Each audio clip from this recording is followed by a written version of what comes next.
It's that time again, better flip the switch. Everybody scratching at the extra trade itch. Pour the Guinness, grind the tree. Always on live for all to see. Split the G and light the J.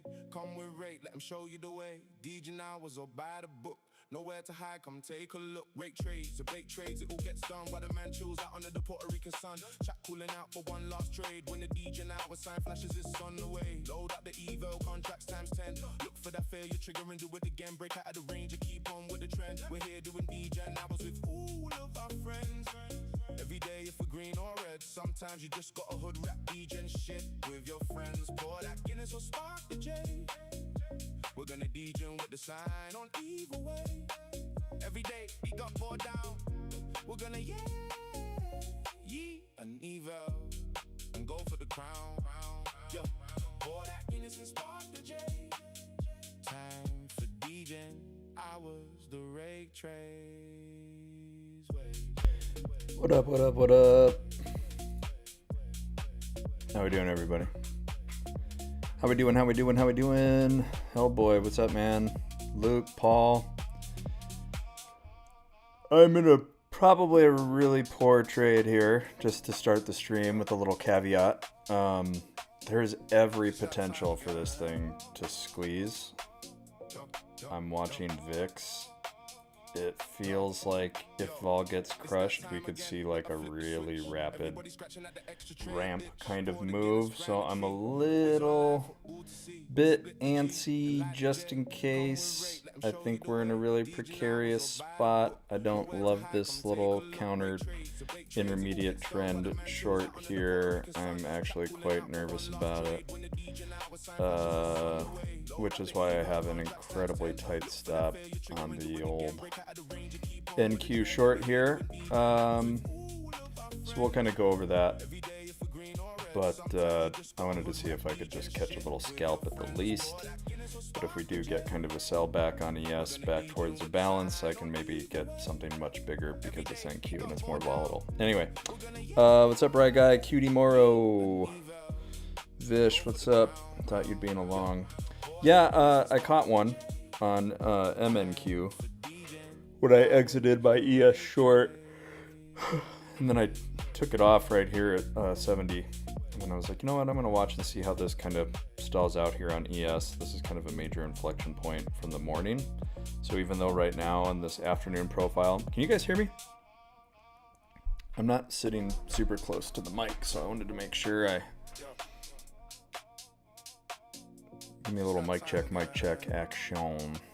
What's up? Okay, there we go. Where are my teeth? Holy shit, I don't know why that name just cracked me up so bad. Kudos to you, dude. Zamo Holmes, what's up? Thanks for being here, guys. Again, my thoughts kind of with these arrows, these were drawn from the pre-market positioning, and they still are pretty much true. I think this 75-30 spot is kind of a big area, even though it's a tiny position right now. That was kind of the biggest upside test on the day that kind of bifurcated us between up and down. I think that still largely holds true. What I'm really interested in right now is kind of what happens with volatility. If any of this kind of late selling up here gets trapped, it can kind of be a bit of a rocket back the other way if VIX gets crushed at all, because we have lost 18.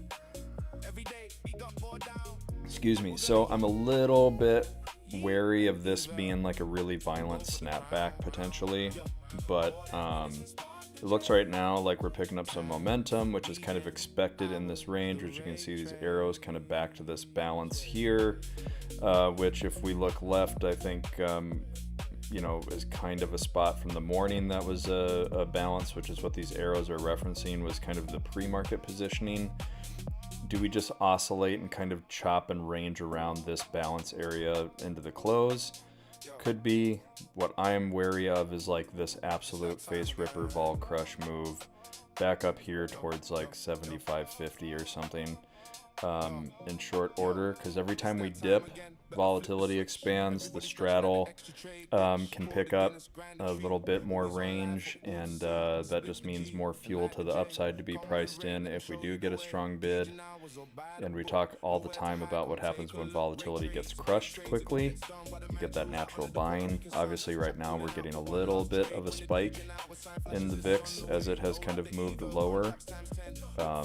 Need that to maintain for us to kind of get any downside continuation, but I feel like if that gets absorbed, we could get another rip higher, make another leg higher on the day, kind of flirting with that high of day area here, 75.45-ish on ES. So I am a little nervy, even though I'm up about 60 points on this NQ short. Actually, Vish, that's a very prescient observation. What I'm going to do is I decided I've got all this paint. I've got the paint gun and I oversprayed already, and I'm just gonna, I think I might even include the ceiling. I think I'm just gonna fucking go ham with that same color back there and just make the whole room dark. And then that way it's just kind of a chill workspace for me. I've got my vintage speakers over there. I'll bring back in the room and kind of set it up. The complaints about the music just never go away. Sorry. I always forget to turn that down. What made me go short? Creative wall printing. There's got to be something behind that name. Creative wall printing. Is this like a wallpaper business? What is it that you do? Creative wall printing? I need to know. No, the reason that I went short is based on this ES structure over here. This kind of 75.30, 75.35 area kind of being something that's about the only resistance that we have above us at this point. And these arrows kind of show you, like, if it gets covered, probably go here. If it gets rejected, we're probably going to come back down here. And then the broader structure kind of said the same thing. And these arrows were actually drawn in the pre-market profile. Can I suggest you a TP? Brother, you got in the trade, you manage the trade. You figure it out. I'm going to manage it how I manage it. But you need to know that for yourself. I can't tell you where you should exit a trade if I didn't tell you where to enter it. So you manage that on your own. I'm managing my trade as I see fit. I'm willing to let this go to break even because I want to leave it enough room to oscillate, because I think we're going to get some big volatility. So I might not even get any profit out of this thing. But the reason for mine is that the ES structure is why I took this on NQ. It was just to see, can I get kind of a scalp? Can that scalp turn into a lot more if we pick up some vol? My concern is we reject here on VIX. Vol gets crushed. We absolutely squeeze the other direction, which is honestly probably more likely than a continued sell because of this structure here. I don't know that we would actually meaningfully sell through any of this any lower, so I probably should have taken profit there, but I wanted to leave this open as an example for you guys how you can trade NQ against this ES structure. But I think what you will see potentially is if vol does not get crushed, we can kind of grind down towards like a stronger concentration, maybe down here, right? Like the strongest area of support into the afternoon. Obviously, we would need to see a lot more selling for that to happen, and it's kind of against the grain, against the run of play, if you want to use a World Cup term. And that is kind of my concern right now is, oh God, yeah, I don't love it. Let's put it that way. I don't love the idea of continuation. My fear is something like a big bid comes in and we traverse this entire range and pop up here violently. That's definitely kind of like in the back of my mind. So don't love it. Like I said, don't love the short that I'm in. It's kind of high risk. I should probably take some profit off this sooner than later. So maybe I'll just move my stop down structurally. Yeah, I'm afraid of the face ripper the other way, to be honest with you. It's just kind of setting up for that afternoon kind of out of nowhere rally, late shorts get squeezed kind of thing. So I'm a little just like, I don't love it. I said it at the very start of the stream before I even said good afternoon. I pretty much said this is not a great short. Should have been more of a scalp, so I should have probably added a contract and gotten out of it. So we'll just leave it 20 points and see what we get. The position strikes have definitely stopped me from over trading. Makes me wait. To Vish's point, that is kind of the benefit of this system, is that you kind of know the probabilities of where things should slow down, where they should speed up, like where the squeeze opportunities are. Once again, I think this is kind of the benefit of the system, that if then thinking, if we do this, then we go here unless this happens. And if you kind of can just wait for those spots, wait for price to get to you to decide whether or not you want to put some risk on. It's a lot better to do that than like kind of tell yourself a story that hasn't been written yet and then just kind of lump in with it.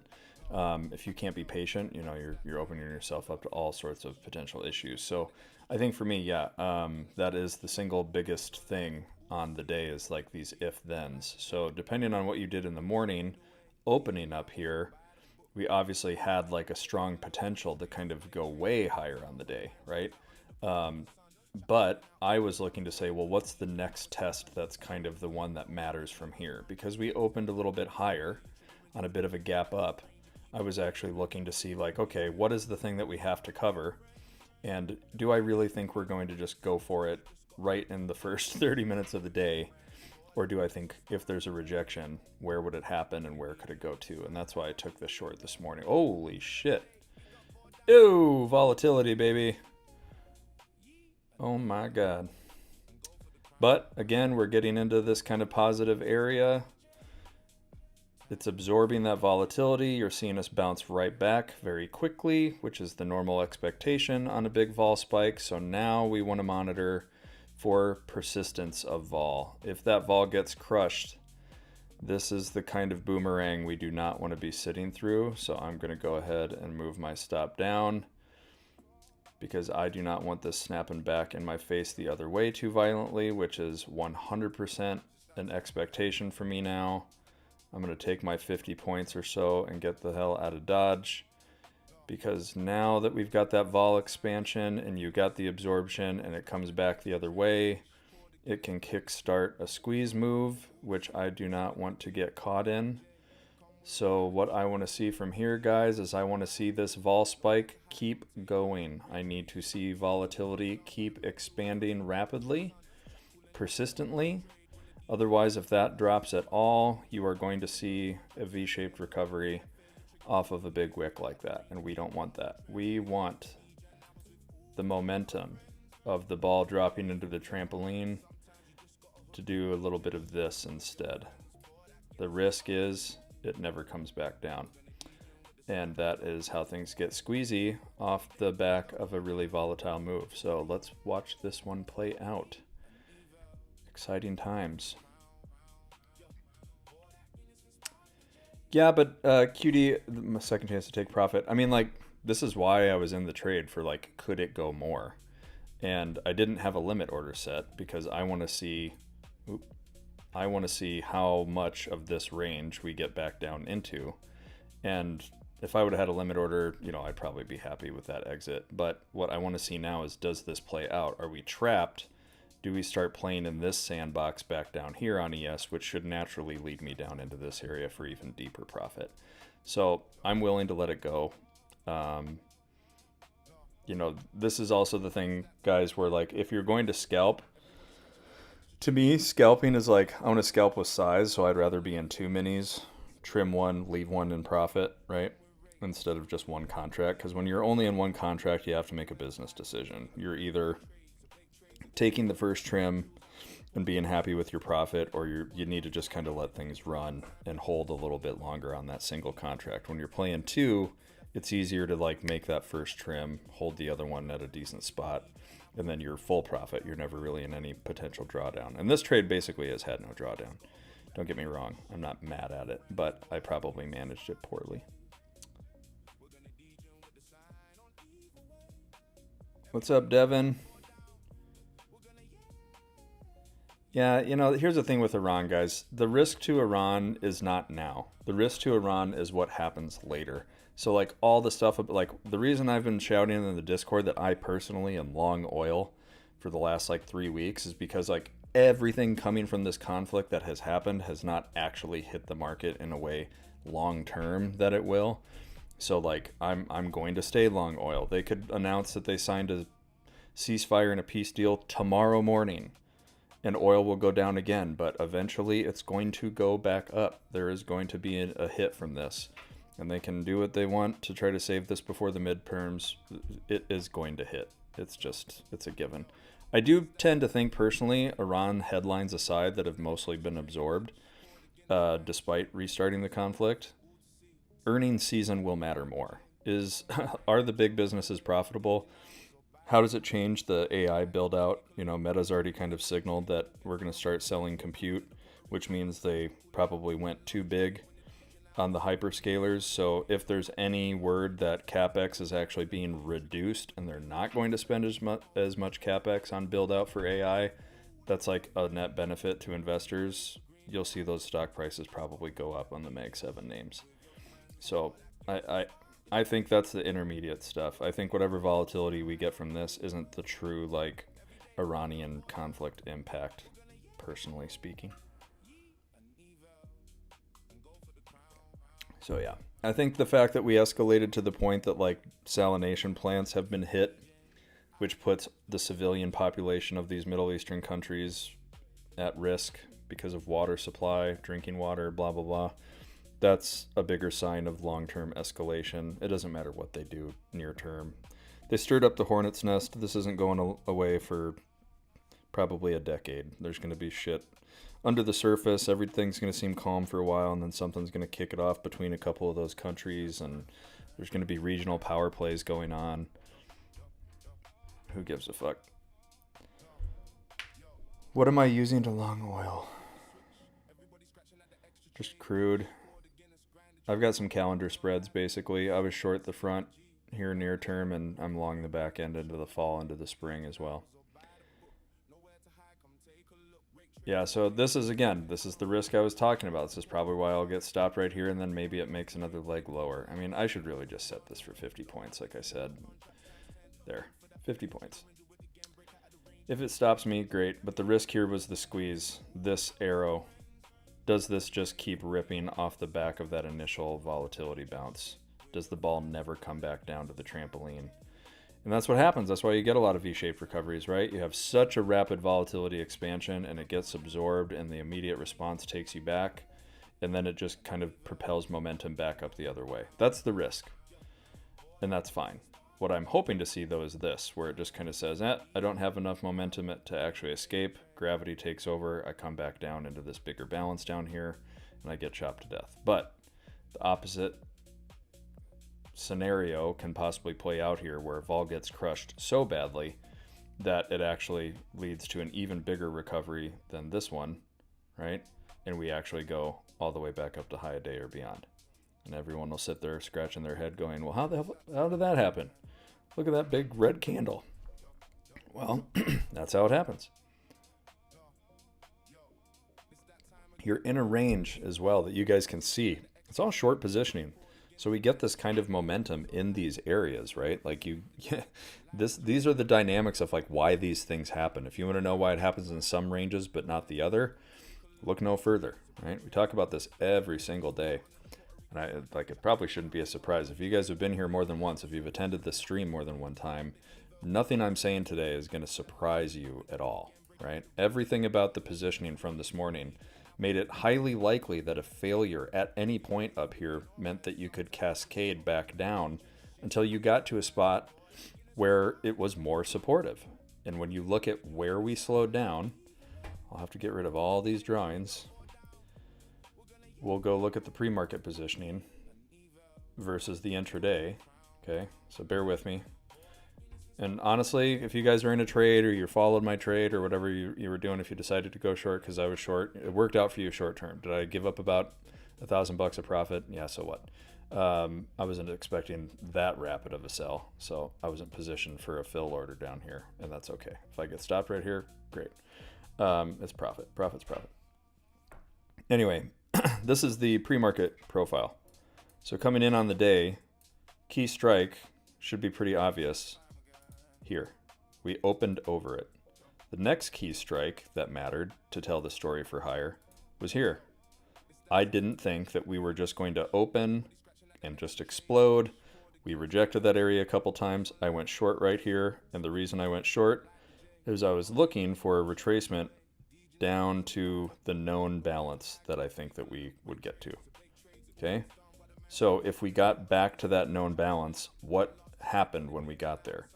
Did we sell down to the next one?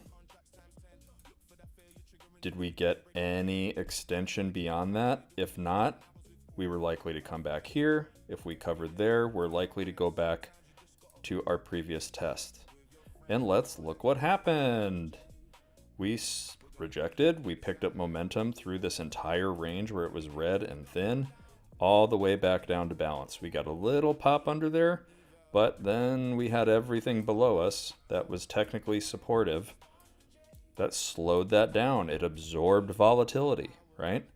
And when the volatility got absorbed and we got a little buying, back up we went. And then we started looking at, well, after London got out of the way, how did the positioning change? Pretty much stayed the same. The only difference is we've got a little more balance here. So if you look at what just happened, we got this huge vol spike into an area where we know market makers are mostly long. So their initial response to that volatility spike is they have to buy. It happened so fast, they have to buy just as fast as it sold. So big bounce. Then we're holding the support area. Now what? We are still in an area that is responsive or reactive to whatever the dominant flow is. Active versus passive. Talk about it every day in here. There's the passive thing that happens because of positioning and how that influences the active flow. If the people in the market aren't strong enough to overcome what's passively happening, we are likely to come back to a spot. So this idea of the trampoline I just mentioned, when you have momentum and you're in this whole range, all of these red bars basically equal momentum.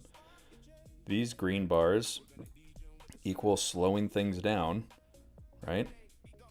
So passively speaking, all of this supportive to here. If you're not under all of this, technically this is supportive to here. So all of this from 75.15 all the way down here is technically absorbing volatility because they're just buying, passively buying.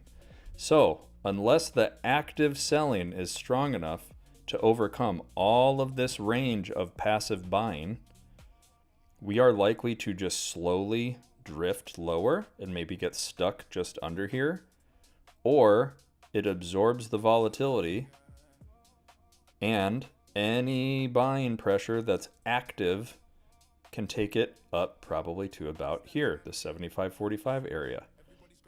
But the most important strike for us in the afternoon is where? Here. Couldn't get over it, happy to short it. Prove me wrong.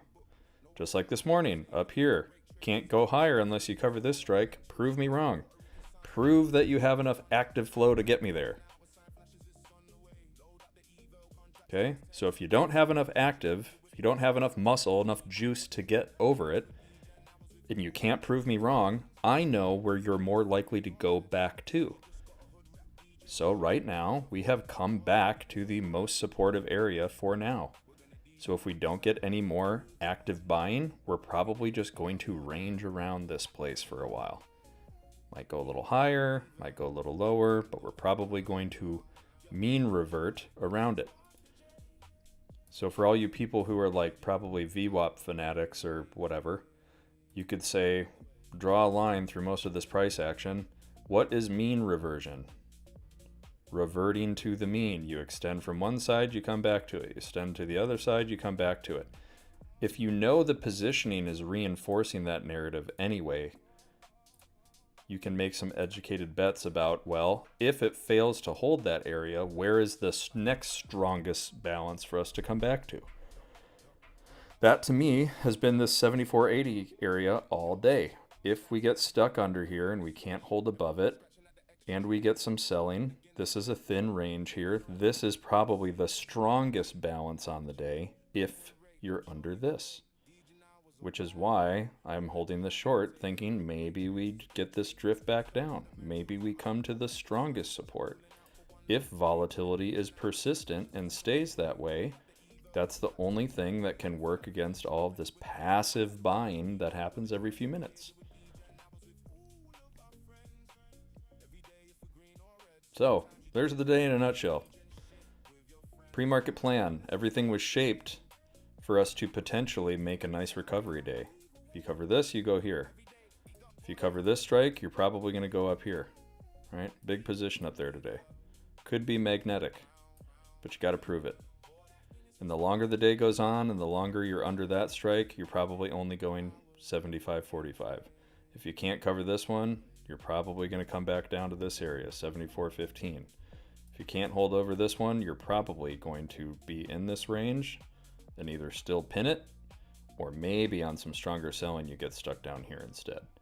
So right now I'm holding for the outlier down here, but my base case is we grind and chop around here.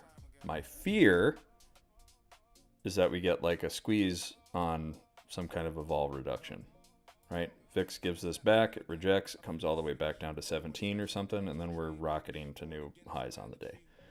That's my fear. I don't think that that's as likely now, but that is my if-then kind of ideology here.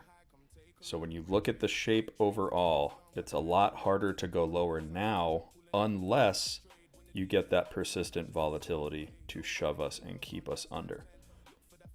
Right? This whole range is technically supportive. There's a reason why, unless you get some big, strong selling pressure, there's just going to be some responsive, passive buying in here. Doesn't mean we can't go lower. It just means we've got a lot fighting against us. But I would say the kind of area that it is weakest is between these two places. So 75.10 to 74.80 is kind of our window of weakness, you could say. So if we move in here, it's pretty thin, right? And then we start bouncing around in this range and consolidating, and maybe just do this.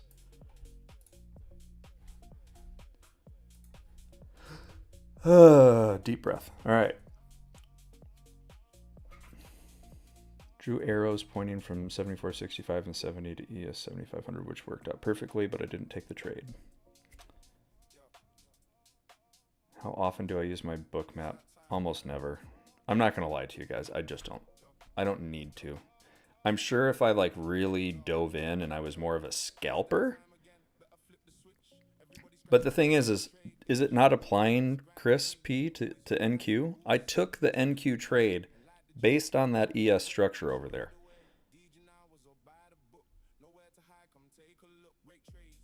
So like tomato, but the big thing is that I can get more. Like if I took that trade on ES, it's 20 points. I'm just now making $1,000 on the same one mini. So if I can trade it on NQ and capture more points when there's a lot of volatility potentially, like I'm going to try that. Because I can literally like double to triple my money if I trade NQ sometimes off of the right structure on ES. So anyway, I'll probably move my stop into bigger profit here.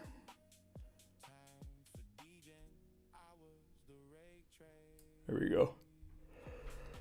There's our 100-point stop loss.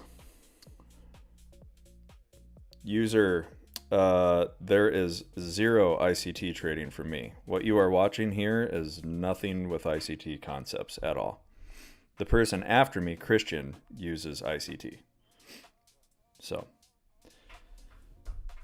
I can't answer that one for you because it doesn't happen over here. Anyway, how often do I use my bookmap? Yeah, to that point about bookmap, I really don't. Sometimes I scalp NQ with it, like when I'm bored. And I just addressed this the other day. There's a lot of times I'm bored and like I'll buy an eval with a firm I don't use, and it's like it's bad.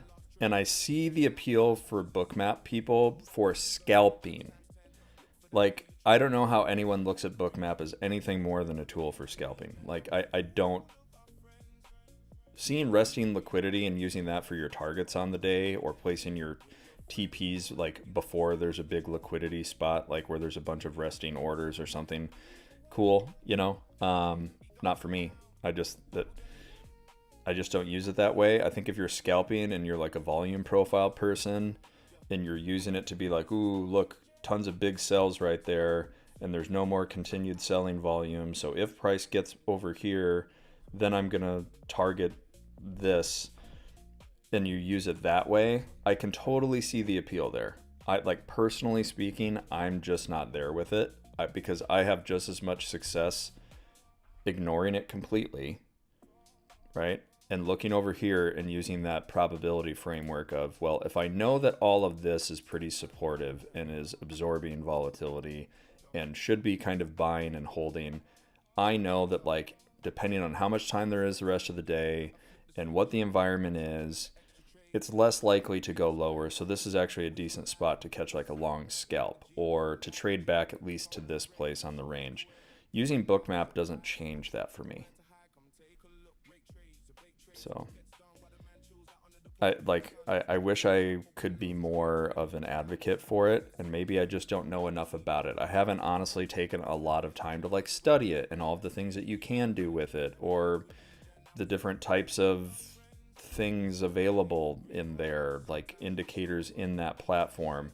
But all it does is kind of reinforce what you already see over here.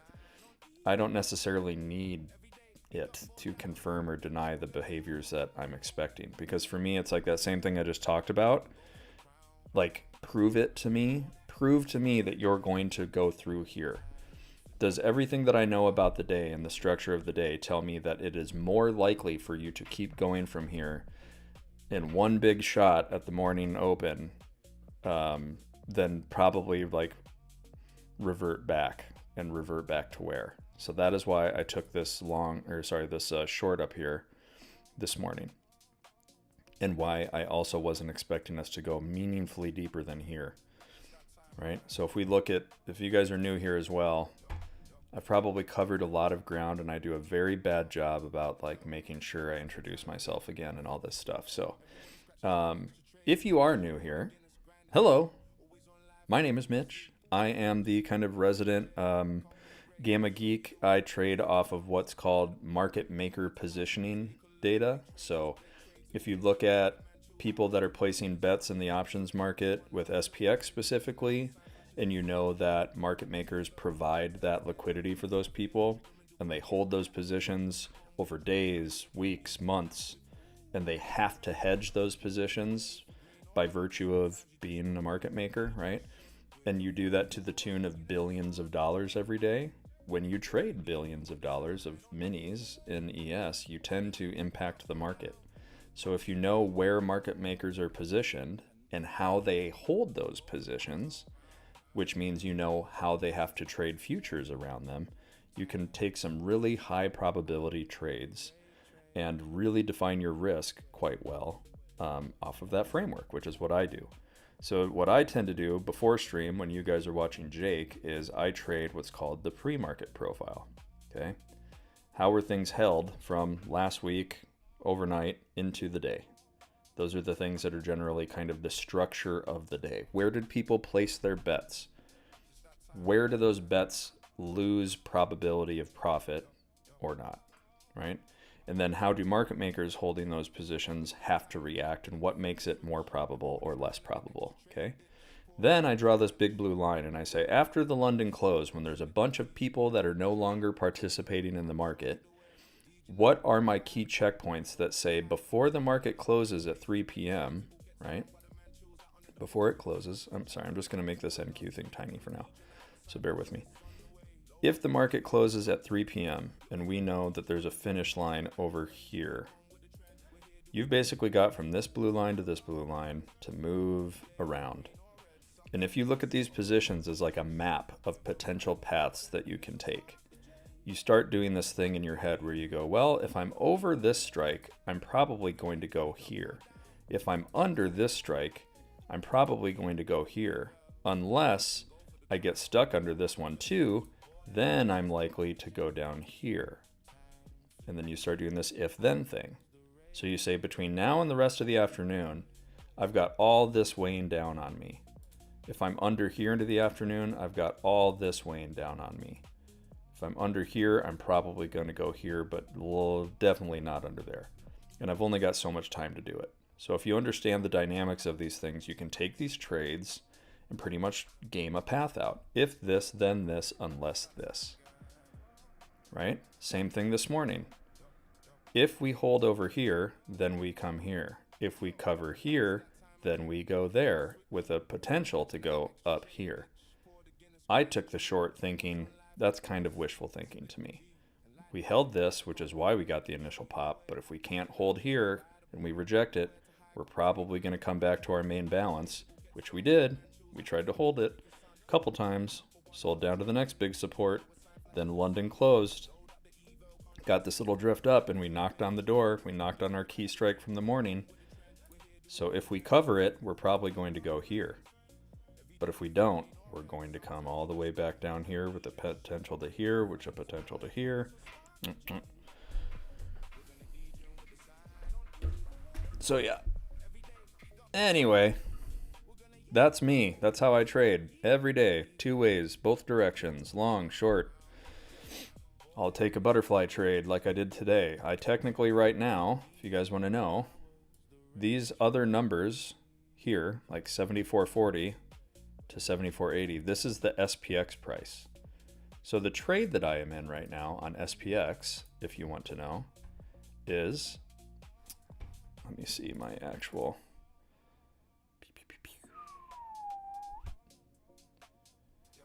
so right here, this one, I am technically selling 2 74.45 puts, and I have purchased a 74.55. Or sorry, no, I did a 15 wide, didn't I? Oops. So, god damn it. So basically like this. From here to here. So I get paid if price settles right there. It doesn't matter how much time it takes to get there. The closer I am to that price or anywhere in this whole range by 3 p.m., the more money I get. I can make $1,500 on like no risk at all. Basically, I think I paid like $175 for it. So $175 to make $1,500. I'm in 3 of them. Just in case we do this. We grind and we chop and we grind. We finish anywhere in there. As long as it's more than 2 points inside of here or inside of here, I make profit. So that is my option strategy for the afternoon in case we go lower and it takes us a long time to do it. But I'm also over here in this NQ trade, if you guys are just joining, off of the same structure. If I'm under this, I probably go here. If I stay under that, I may go here. And if I stay under that, then I'll probably go down here. So NQ is following the exact same rationale. We failed to break out here. We came down, we're holding. Now we're either going to range around in this little area or we get the extension lower. So unless there's some big active bidding to take the volatility all the way back down, the path right now seems to be sideways to lower until it's not. Pew, pew, pew. Third trade on the day. And this one on one contract is doing the business, as they say. So, to Randy's point, as you guys were just joining the stream and we got this big old wick over here on ES, right? Why do you think it wicked back up to this area? What happened in that spot? If volatility expands really rapidly and all these positions down here that market makers are holding change because of that change in volatility, they have to hedge it immediately, right? They have to react. And that reaction can be very strong. It almost got us kick-started on a rally all the way back up. But ran out of juice. We're now grinding slowly, drifting down in this area. And they are selling futures against us now. So if we're going to go somewhere, it needs to be active. It needs to be strong enough to get us up and out of here and combat the passive flow of market makers. The rest of the market needs to put on their big boy pants and start buying. And buying so much that they get us up and out of this range into a place where market makers have to turn and buy with them. So they sold us down here and helped us sell down here. Now they need to keep us that way. Otherwise, we are probably going to fail and then just do this kind of a choppy, disgusting, grindy, unless they buy us up into this range and they pick up some momentum. Or we get some additional selling, nobody shows up to buy anymore, and we just grind sideways to down. Those are the three paths. Which one is more probable right now than the others? I can tell you it is not this one. That is less likely.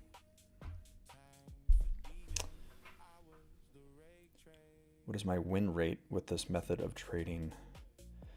I think mine is a little bit different depending on the account that I'm using.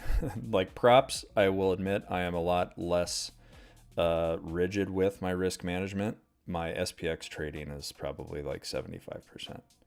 And that's my bread and butter. I like being able to pay myself every morning, and it's just my go-to. Futures are kind of like for funsies. And because most people that are watching these streams want to trade futures because of the low risk to reward of, the low barrier to entry of futures, I talk about ES and NQ here. So it's a nice bonus for me. Is this OI data, open interest data in TradingView? No, it is not. This data, this indicator is just showing you the positioning, but I am getting the actual data from a platform called VS. V as in Victor, S as in Sam, 3D as in dog, VS3D. So I just use Claude to make this Pine script, and then I just take the positioning data from that platform and put it here so I can show you all how I trade with it. So Jordan nailed it. There you go. Sorry, I did not see that other message. Do I post in the Discord throughout the day as things change? Yes, I do, Mark. So obviously while I'm on stream, I'm not doing that as much. And then I try to update post stream. But most of what I say is like I have a pre-market plan that I put out there. I have this kind of AI version of me that I also have started posting that shows like a probability percentage on previous activity on similar profiles to say like today is probably a range day between here and here. If we do break out, it's about a 20% chance, and this is like the path it would have to take. Or if you get a breakout but it fails, like you stretch the band and fail, like where is it likely to revert back to, which is kind of today, right? If you try to break higher but you can't, where does it go? So if you actually look at today's expected move coming in on the day, this purple bar, we didn't get high, but we pretty much have traded into the lowest of the expected range on the day coming in. So what I need to do now is update these blue bars to show you the current straddle is pricing in a range of about 18 points, which means that it is effectively showing us, it is showing you that the options that are influential right now, okay, sorry for all the drawings today, are essentially between this line here and this line here. So as we move lower, this is why I said the probabilities are this kind of becomes your pseudo ceiling, and then this kind of becomes your magnetic floor. So if you fail to break over here and you kind of get a little too low, this ends up being kind of your like base case for a finish on the day, right? But if we just kind of grind and chop sideways as that straddle contracts, but we're not really moving down, we'll probably just pin this.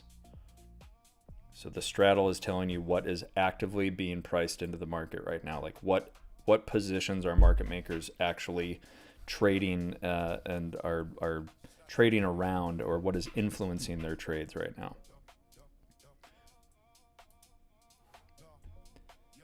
How can I learn my trading style? Do I offer mentorships? Yes, I do. So and this is something, guys, I mentioned on Instagram the other day. I had a lot of people who are like, either I can't afford the one-on-one, which is, I'm not going to lie to you, it's $300 for an hour. And really that is meant to just say like, I only have so much time. I'm streaming, I work my 9 to 5, I have a wife and kids, I have pets. There's only so many hours in a day. So if I'm going to take my time to work with you and give you white glove service and really like work with you one-on-one heavily, it's about $300 for a session. And every additional session you book, the price comes down, right? It's just, I'm not here to sell that actively. I'm just telling you what it is to answer this question. But the response was, what if we did a group session and it's less one-on-one and more just like a broad Q&A or intensive, just kind of like a basic, here's the starters, right? Here's the basis of the system. And then you guys just like, you take that and you either book follow-up sessions because you want to work one-on-one and get that experience, or you just tune in here every day for free and we cover some of this stuff in a more general way, right? So that is the basis of the mentorship. But I had such a response to that about the group class idea. It'll be a reduced cost and we'll just do it for the same hour and we'll cover what we cover. And then if you want to move from there and you want to do the more one-on-one thing where we look at like your specific trades and your system and how to layer this in or make this your primary system or all of those things where it is more one-on-one based, then we can do that. But for the group thing, I need to figure out how many people in a group, how often, and when do we do it, and allow a couple different sign-up periods. So that's something I'm working on. I just need to look at my schedule because, like I said, I only have so much time in a day, in a week, to juggle all of these responsibilities. So, yes, Matthew, I do work full time. So this is just on the side, but it is a very nice side gig. I'm not gonna lie. Big fan. Big fan. Great. Thanks, RJ. Yeah, this has the potential. Like I said, we kind of spelled this out about why this was an attractive short. So if you guys are just joining, I can cover that again for anybody who's joining late. Please just let me know. Yeah, I'm going for the same spot that I thought this could get to from the morning, which was this 74.80 area on ES. So I'm going to hold this NQ short until it potentially gets there. But I also know we are approaching an area where we are very much in a supported area. This is where things can kind of get, if you look at the shape of this even, you can kind of understand like, until it's down here, overall, the shape of this is kind of telling you this is a natural kind of balance point, which is also why this morning as we work down in here, I said in the Discord, this is actually probably like a decent long spot. If we're holding 7,500, I think we can hold here. That's why from my morning short, I actually took a cut here instead of holding for the rest of the move. It was the bottom of the expected move range on the day. I just knew enough about the structure coming in. This is likely where volatility will get absorbed and we probably don't really drop much further. So it's a high probability bounce area. So speaking of that, I will just move my short down here. If I get stopped out and it keeps going, that's fine. I do want to secure some profit instead of just letting this bounce potentially, right? Because the same thing that we just talked about is if we are going to trade in this range, this 75 kind of 15 area is also a natural balance spot to potentially come all the way back up to. Had we been trading up here, when I first was drawing this with you guys on stream, the idea was you cover this, you go here. You cover this, you go up. You fail here, you come down. And this, as long as you're over this area or near it, this whole thing below you is buying, right? We talked about how this whole range is technically buying. So if we aren't actively being pushed down and somebody is trying to buy this back up, we can easily get a lift up into this area, right? And if you get there, then you also, as long as that straddle is still pricing big enough, you could technically get all the way back up here. If, then, unless. So I don't need to be a dick for a tick. I'm going to take my profit, probably get stopped out right here. Maybe I should do it at like 66 or something, but I'll let it happen. We'll do it so it's nice and even. 106.75, 66.75, let's call it. maybe.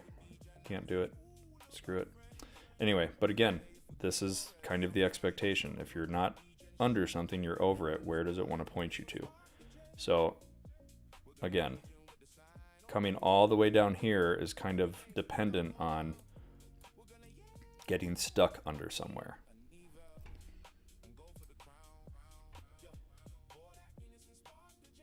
Do I have plans to quit my 9 to 5? I like health insurance, dude. So no. I know how expensive children are. And the idea of me paying out of pocket for health insurance instead of being on an employer plan is like the most unattractive possible thing for me. So, and I like my job. Like, this is fun. And I do see the potential freedom of like, you know, of that extra freedom of like dictating my whole schedule and whatever. But like, I feel like part of why trading has been so great for me is that it is something that I don't rely on.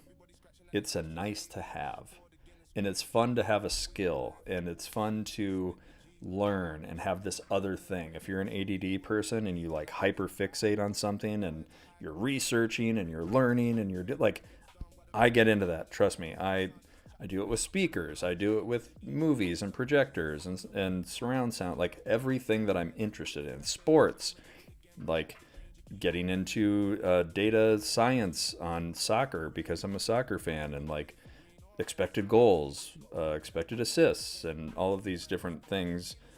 I dive in and I go ham. That's how I got here. That's how I started using this and became interested in this. It's how I joined the mastermind. So if this was my only thing, I don't know that I would have the relationship with it that I do now, which is where it's like, it's a nice other thing, right? Like I'm interested, but it doesn't like define my quality of life. It helps it, don't get me wrong, but it's not like the only thing. And I think that's important for me anyway. That's the big thing for me. So, yeah. Anyway, it looks like we're starting to get a little bit of a pop here, which again, if you're just tuning in, none of this should be surprising, right? If we look at this whole range, we start drawing our kind of what makes this supportive passively. If you're over something, where does it point you to next? So we are currently kind of, this whole range is supportive. Every rung on the ladder you go down is technically supporting you. So unless you have enough active flow, there we go. We are stopped. Probably gave up 70 points, but is anybody going to complain about that trade? I don't know how you do. I really don't. But again, that is kind of the whole basis of that trade, was this structure. If you're not over this, you're coming back to balance. If you're under that balance, you come to the next one. If you can hold under that balance, you're down to the next one. We held at this one. We are now retracing back up here. If we can't break over that, we're probably going to chop around in this middle range for a while. Maybe it makes us move all the way down to 74.80 on ES, and I look like a retard for not holding that trade with a broader stop loss, but I caught a couple hundred points on it. I probably should have took the exit down here. But again, this is trading on stream, so you guys can see the system. I want to leave it open so you guys know why I took it, how I took it. But that was about the most effortless trade you could think of. That short, if we want to do our little grading tool, 106.75 with almost no risk. And at its best, had I actually taken the exit, that was a 13R trade. Yes, I am still in the SPX trade, user X5. I am in that 74.40 trade on, or 74.45 fly on SPX. But again, at any point, 4R trade, 7R trade, 11R trade, 13R trade, we ultimately got stopped for closer to 10. And that's okay. I wasn't about to give all that up. I mean, I know you guys have seen me catch 13 and 15R trades on this stream before. This is not to toot my own horn. This is not new. This is common. If you are able to look at the probabilities and define your risk You can, you too can trade for 13 hard trades. This is not a big deal. This is, if you guys are just, I shouldn't say it that way. Not every trade is like that, but you have to take the trade to allow for that possibility. And if you can see that path when you take the trade, again, if you, hopefully you guys can see this. I don't know how condensed this looks for you. To me, it looks like it's decent. If you're on a cell phone or something, I don't know if that's the same, right? But like, the whole structure for this trade on NQ came from over here. If we are going to make this extra move, I don't buy it. I feel like that's a lot to chew off. I don't know that the environment tells me that that's the base case. To me, I'm playing for a rejection down to here. If it gets a little extra, I know that it technically can fill this whole little vacuum here, right? This is kind of our range. So these blue lines are telling me exactly what that range is right now. So I know that right now, all of this, sorry, we're going to do our little, this whole zone, as we get close to it, they're buying futures. So if I'm over it, who else is buying? All of this is buying. But the only spot that I can kind of move a little more freely is between here and between here. So right now, I either think we're going to drift up to this, or I think we're going to fall back to this. I was thinking we got the extension back down. Could it still happen? 100%. But if you didn't have this positioning information, you're waiting. You're waiting for some kind of confirmation on a candle to tell you, ooh, that's a failure. I'm going to go short there. I'm happy to go short here and just say, prove me wrong. Prove me wrong. I know there's something sitting there that is selling, and unless you have enough gas in the tank to get beyond it, we are probably going to reject, and if we do, where should we come back to? Obviously, we got this nice volatility to get us down that bounced back, but that trampoline analogy, if you guys were here for that, the idea is, and this is a good thing to cover, if you want to know why that spike, if you want to actually know why this happens on big volatility candles like that, look no further than right here and everything we know about down here. Market makers react. If there's a big influx in volatility suddenly, there's obviously this initial selling, but when they react, they have to react in kind. They have to react based on their positions. So if vol expands one way, and their delta changes on those positions, and we know they're long in this whole area, you should expect an immediate bounce, a rapid bounce. But what you're looking for, and why I say a trampoline, is if I drop a bowling ball and it picks up a lot of momentum and it hits a trampoline right here, the trampoline absorbs that, and then that energy comes out. And if somebody decides to say, hey, you know what, I'm going to take that and I'm going to keep that momentum going this way, that's how you get V-shaped recoveries. But if there isn't the momentum, that bowling ball is going to fall back. And it's probably going to do a little bit of this based on the positioning, base case.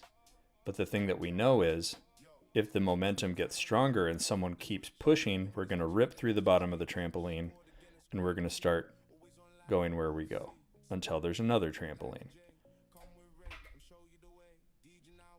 Pretty small trampoline. We're already through this trampoline. We broke through it. Now we're probably going to fall down here. And I'm going to look like an absolute idiot for not sitting in that short a little bit longer. All right.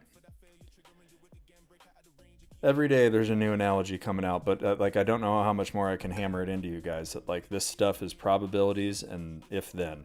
If I know that this is working against me and I know that this is supportive unless, and if I know that this is all supportive unless I'm making business decisions and defining my risk, right? So even right now, you could technically short this and say, hey, I think we grind and chop. I think I would personally have waited until this, like this rejection right here. This would have been another great short entry because of the framework we just talked about. You want to play in the biggest range. You want to capture the most points.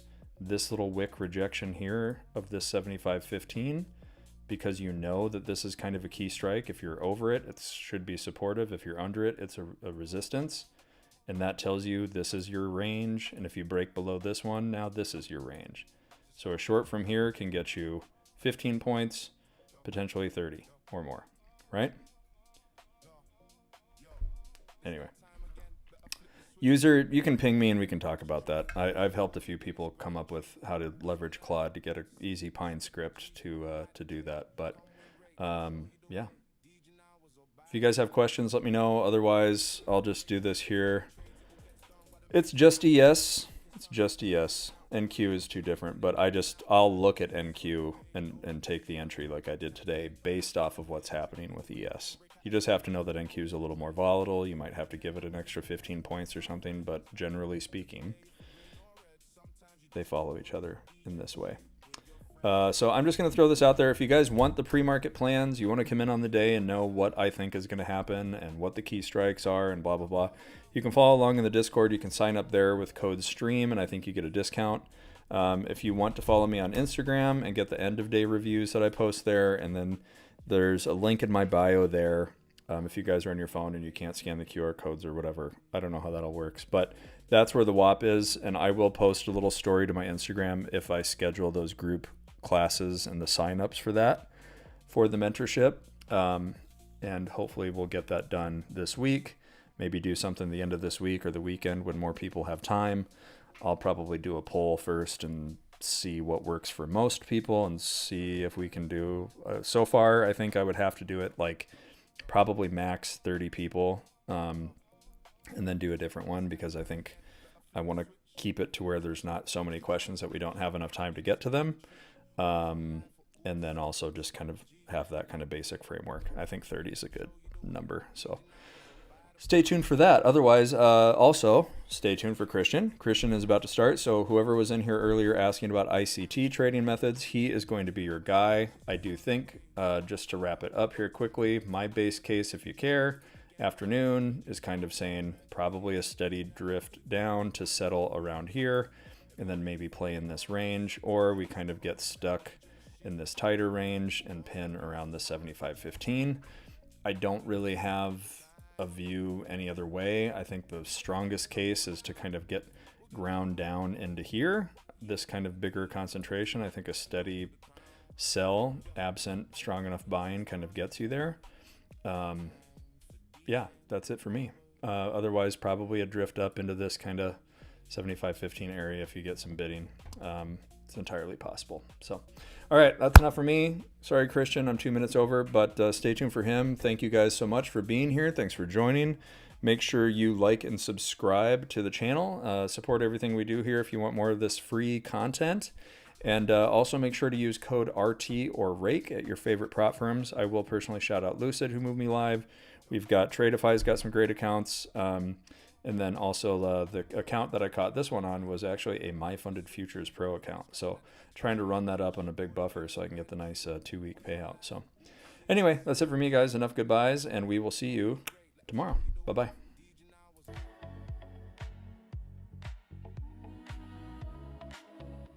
Testing, testing. All right, we're all set, chat. We are all set, chat. How's everyone doing? How's everyone doing? Yo, Logan, open entry, my guy, Vish. What's up, what's up, what's up? Armin, what's up, brother? Happy Monday, brother. RJV, what's up, brother? What's up, what's up? Hello, Captain, my guy. No ace, fuck no, no ASMR. We are trading from the hotel room, so you're getting a lot of yelling, a lot of fuck yes or fuck no's. What's up? What's up? I'm about to play.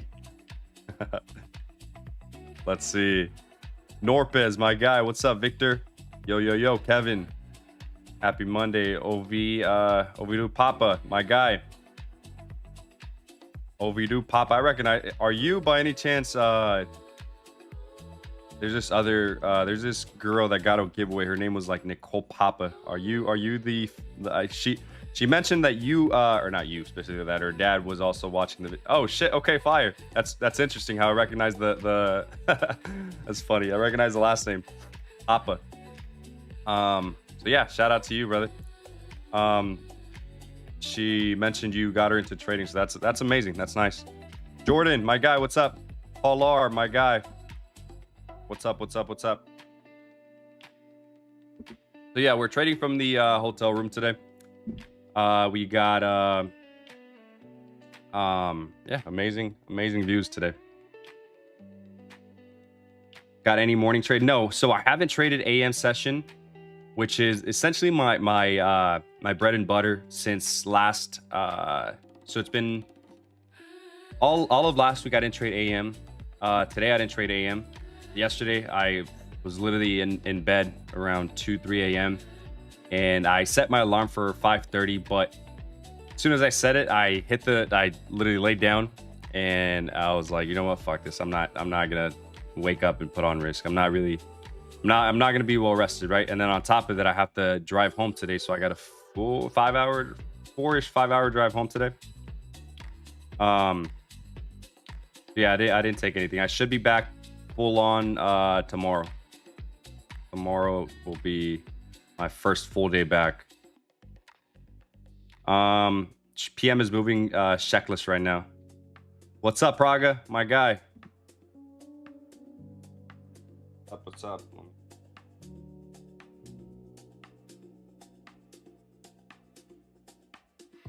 Yeah, PM is we'll see what we can get, but let's see. Let's hop straight into the charts here, chat. So going on to the monthly, right? The monthly just tapped into, the monthly is looking, in my opinion, very good for upside. We just tapped into a monthly fair value gap here. And every time we deliver into a monthly fair value gap, or not every time, but like last time, right? We tapped into the monthly fair value gap. We delivered away from it with speed and displacitiveness for the next 2.5 months, right? Same thing down here. This leg up didn't have any fair value gaps until we did tap into that monthly fair value gap. We displaced higher for I don't know how many months. 1, 2, 3, 4, 5, 6 months, right? So price action is for the most part generally clean when we displace away from monthly fair value gap. So that range we've been sitting at in the weekly chart, the daily chart has been hasn't been the cleanest to trade, right? But I do believe that if we get displaced into the upside, we can get a series of the next maybe 2-3 months being a little cleaner, at least the next month, right? If we hold that this swing low here, right? So yeah, so on the monthly, I am leaning more bullish, or not more, I am bullish on the monthly, right? On the monthly on ES, however, the monthly on ES has been holding, right? As we know, the last 2 weeks has been a little interesting, right? Because NQ has been pulling back, right? While ES has been trying to deliver higher, right? So every pull, every move that ES gets to the upside, NQ has either been holding, 1 or 2 has been kind of pulling back, which has been this interesting theme, right? The last 2-3 weeks. So yeah, as you guys see, we're 20 days into the month, and the monthly on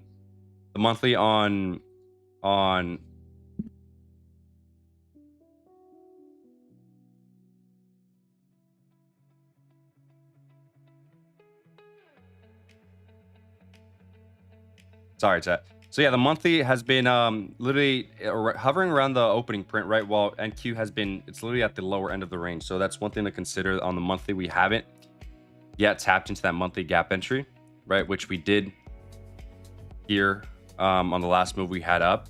And same thing here, right? On the last move we had up, we tapped into these, right? So currently, for the first time in what is it, like, if you want to count it to end of 2023, so let's say 2 years, right? If we deliver away from the monthly fair value gap now, we would leave behind a fair value gap here on ES, right? So that's something to consider. Again, that's like an overall higher time frame, broader view of what I'm looking at price. Now going into I guess the executional time frames, right? The weekly, we're in a bullish fair value gap, which we're still delivering bullish. We just took out sell side. Again, divergence between assets. We are in a bullish fair value gap here on the daily, which we've been bouncing off 1, 2, 3 times or so. We just took out sell side here on the daily.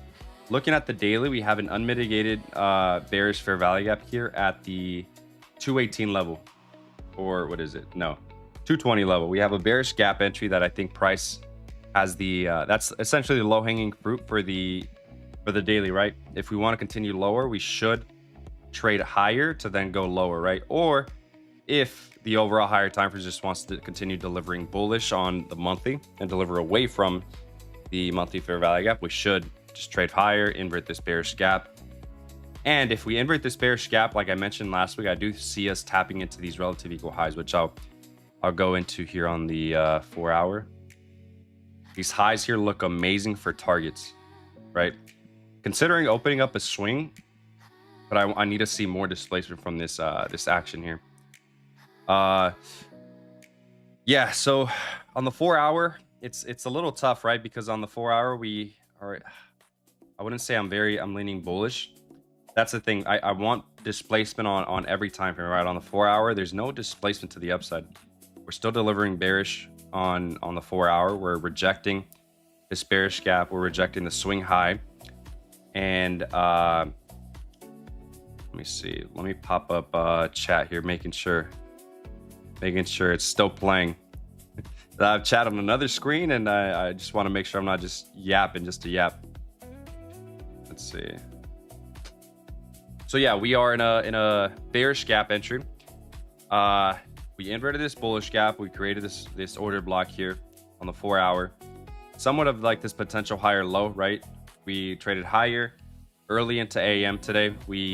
I don't like how we closed below this swing high, but we did manage to leave that prior day high untapped, which was again the bearish fair value gap entry here on NQ, right? So that's still the target, but I want to see at least minimum intraday displacement away from price, right? This action on the hourly is not fluid. It's not my favorite, right? Given that here to the left of us, we just have a bearish gap entry that went invert, and the only gap that we have essentially here is this bullish gap here, which is also happens to be a BPR. We have a bearish gap overlapping a bullish gap. Let's see. What else do we have in this area? We have, well, of course, yeah, that bearish 4 hour gap, the bullish 4 hour order block that we're bouncing off of. So yeah, on ES, we already tapped into the bullish gap here, and we took out sell side, right? So at the same time, we didn't tap into this gap here on NQ, and we created a divergence here. So if price delivers away from this area, let me show you guys. If price wants to trade higher, in my opinion, it should do so from this area. And as we did get divergence, if we take the swing low to swing high through Asia session, and we are currently at OTE of the range. Again, bullish 4 hour, bullish hourly fair value gap on ES. Now on the 15-minute chart here, again, price through New York wasn't really the best. I didn't trade it today, but looking at it, we just took out on the 5-minute. We took out overnight sessions, came shy of the bearish daily gap entry, and we gotta invert, right? We got to invert, displace lower, slowly trade higher, trail lower into no real area, I guess. The price is very sloppy here on the hourly. If you want to say this is an order block, you can do so. So we traded down into that once, right? Traded higher, trade back down to it again, displace higher into premium of the range. Premium of the range. On the hourly, we had a was it the CE here? Yeah, we traded into the C of the hourly wick.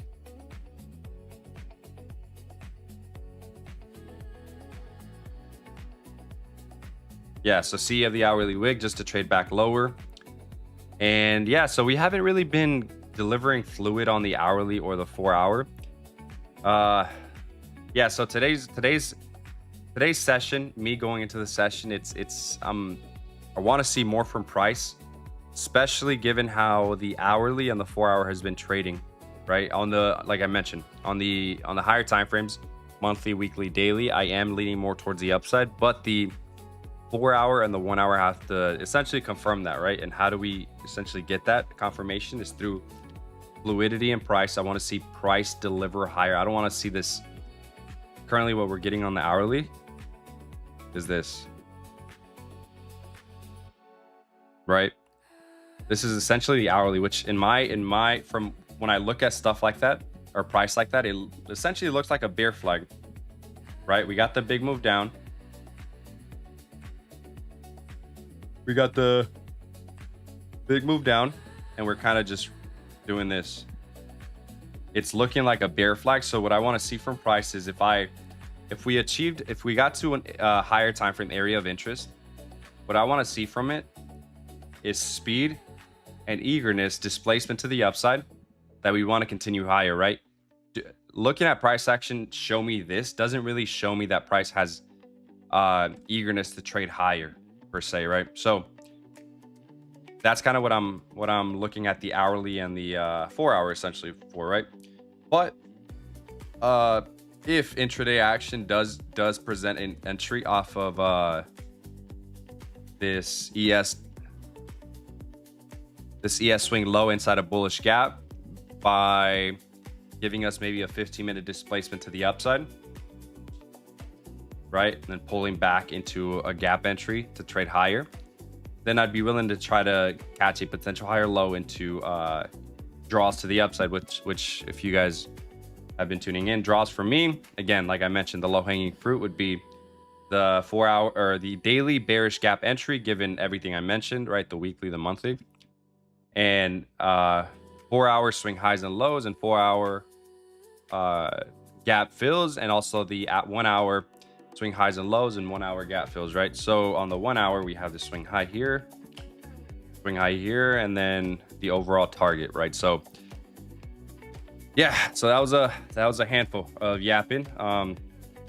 Literally just waiting now for price to show me. I want price to deliver the way I want it to deliver. We're currently, again, I wouldn't say this is fluid price. We're not really going anywhere. We traded higher, took out London highs, traded lower, traded higher back into premium, and we're now trading back lower into the range. So in theory, we're essentially trading within the first 30 minutes action, right?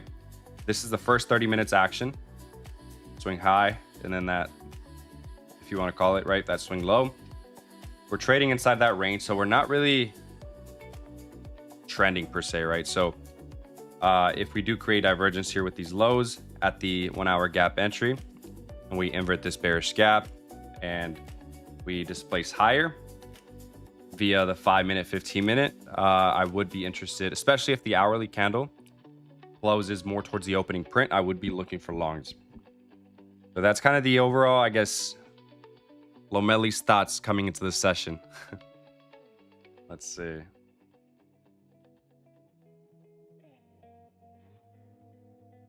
Hello, Nicole. What's up? What's up, Nicole? Literally just recognize your dad's last name. It was it was funny. 5-minute bar bar, be careful game. Yeah. What if we close below? Then more than likely staying on sidelines. Codmobile, my guy, what's up? Got a nice long from NQ from 950. Fire. Are you long NQ from 950? Let me see, actually.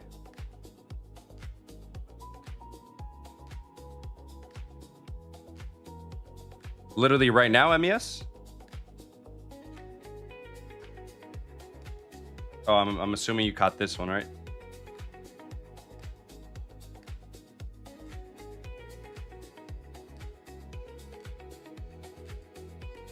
We have divergence here, and we also have divergence here.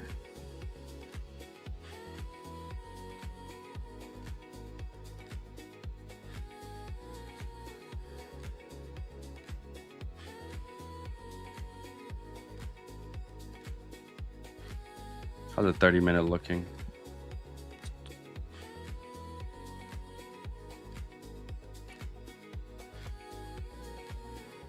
Any bearish gaps through this run? We just have this one.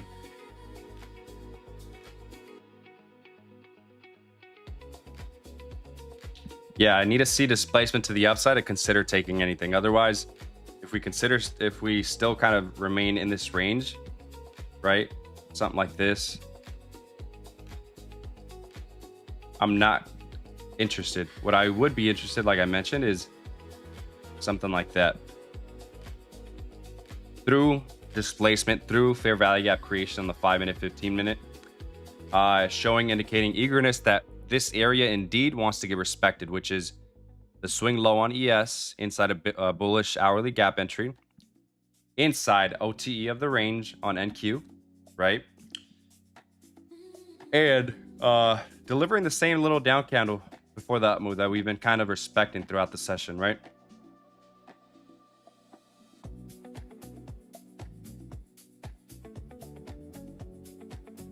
What's going on, my guy? Preppy, what's up, brother? What's up, Preppy? You take anything this morning? These are the most flimsy straws I've ever had.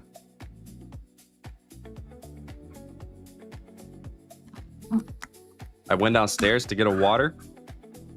They're talking about 12 bucks for a water. He was like, 12 bucks or I could give you these. I was like, yeah, just take me this. Give me this.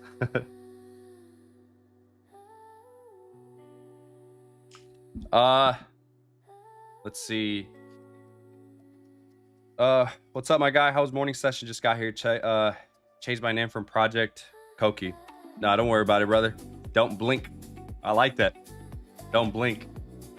Took nothing this morning. Like I said, I didn't take anything, or I didn't show up for a morning session the last 6 sessions since last Monday, right? So we'll be back tomorrow for morning.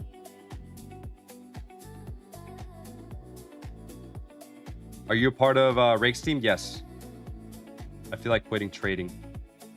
Brother, I was having a conversation with my girlfriend the other day. Or not the other day, literally yesterday.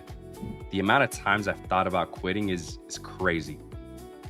And it got to a point where I'm like, all right, this is just part of the journey, right? After like the 5th or 6th time, I'm like, all right, this is just normal now.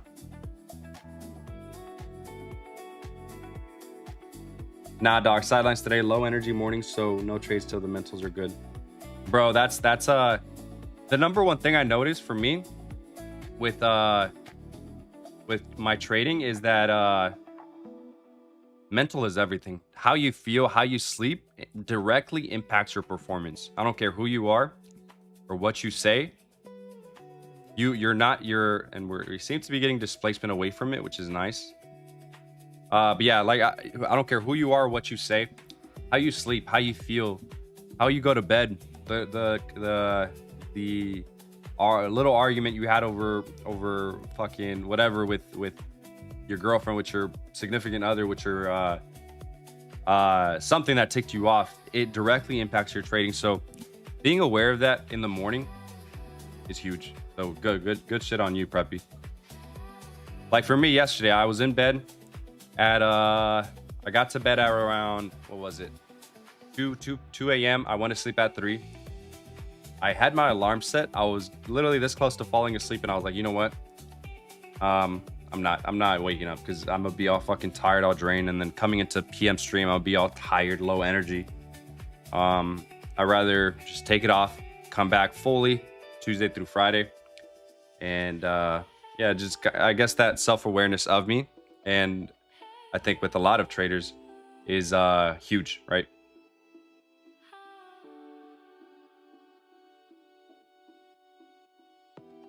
Welcome to LA, my guy. Appreciate you, brother. Are you in Japan? No, I'm in LA currently. But yeah, I wish I was in Japan right now. Japan's amazing. I love Japan. Probably go back soon. Here, let me show you guys the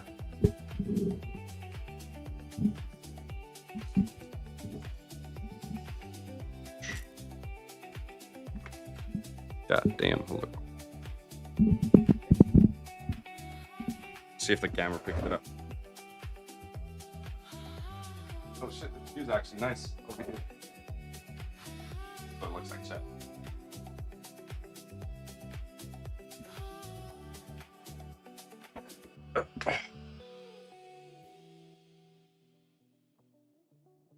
Lomeli, why would you turn down a $5 million payout?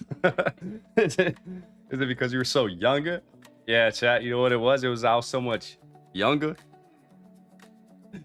Or is it the fact that you had to go to school for a whole decade? You know what? I forgot that fucking line. I had to go to school for like this decade. Oh shit. Blink twice. You trade full time? Yes. 2 years, I still not make a single dollar payout.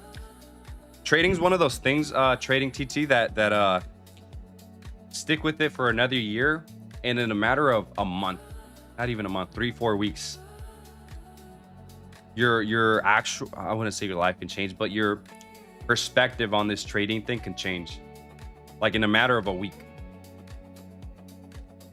So it's pair that up with like an amazing month, right? P&L wise, and your whole perspective on life and trading changes. Or at least that's how it was for me. Let's see what's price doing here.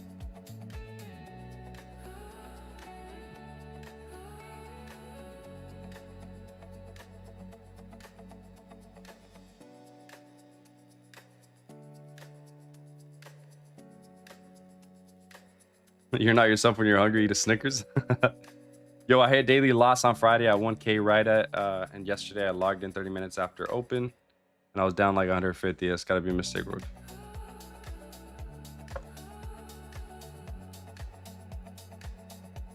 Is that a mistake or what? I'm confused, but kind of glad.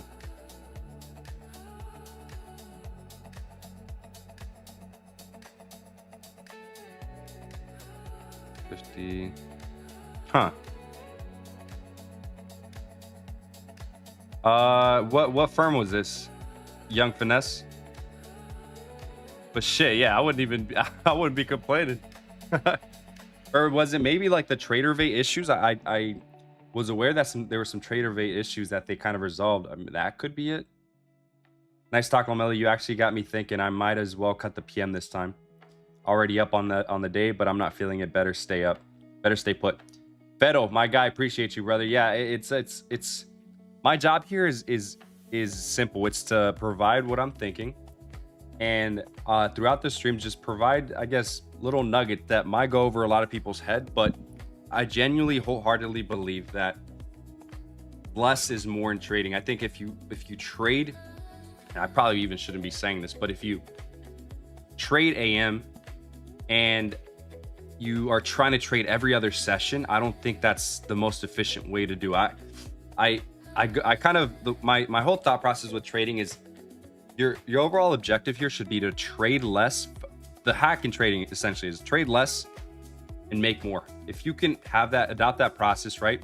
Building a playbook that gives you, maybe, I would say that if you're making, let's put it simple. If you're making, say 100,000, right?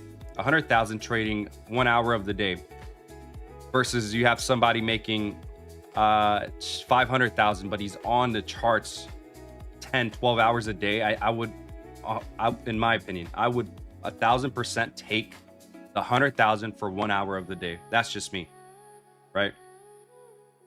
But I do believe that within that same hour, like the same 100,000, you can scale to, let's say, 300, 400, 500,000, right? But it's just understanding that concept of the game you're in. You're in a game of leverage.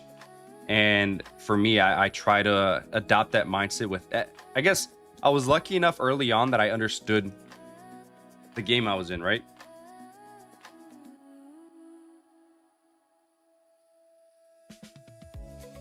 What's price doing? Okay. So yeah, long bias, waiting for price to displace here. Yeah, bro, mental is key for sure. My wife and I have a balloon flower decor business on the side on top of our full-time job. So yeah, we've been busy since Thursday. I need to fuck yeah, that's amazing. Where are you based out of, Preppy?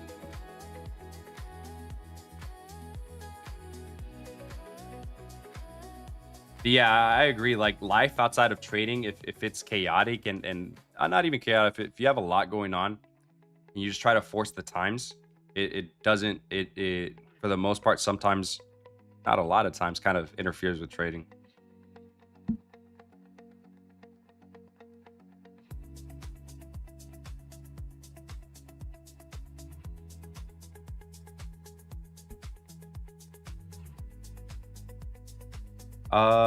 Let's see.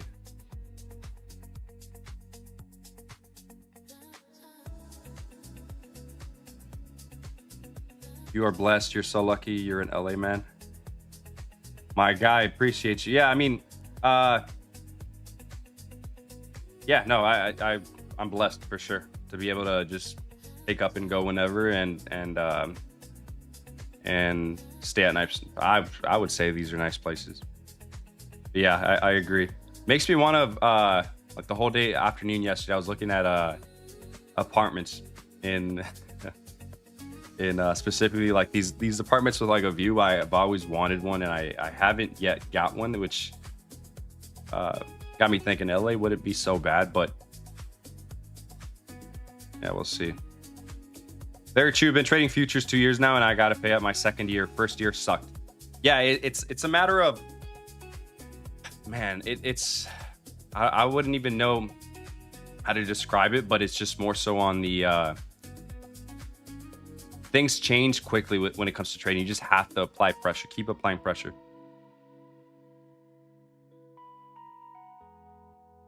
So the hourly candle just closed here. Let's see how did it close. It closed pretty 4 hour.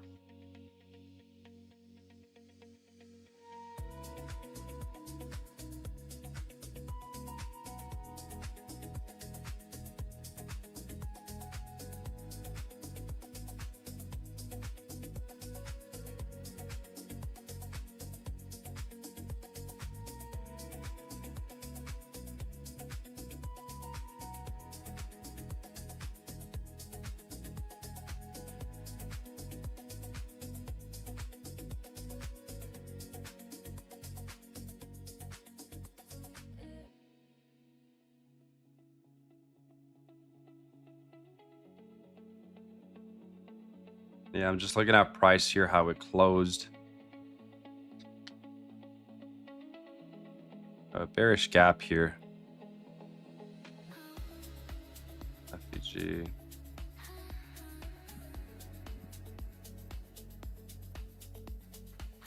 Kind of what I'm noticing here is that we traded into the last down candle before the move on the 5-minute. Meanwhile, we traded into discount of the range. Literally to the discount, and we got this small little invert here on the 1 minute, right?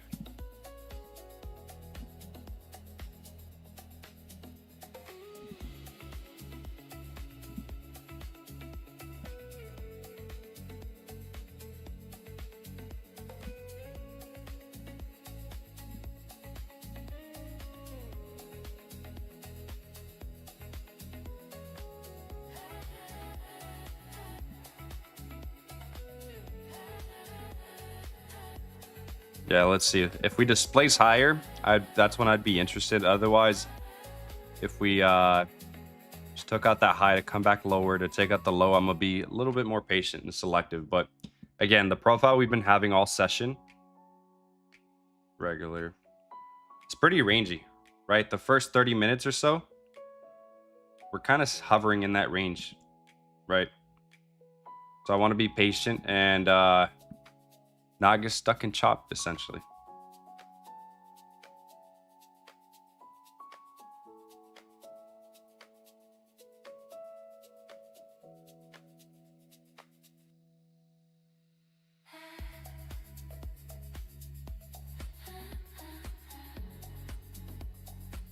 The biggest shift made me profitable is my mental identity shift, that I'm deserving of this and that, rather than like, bro, Blink.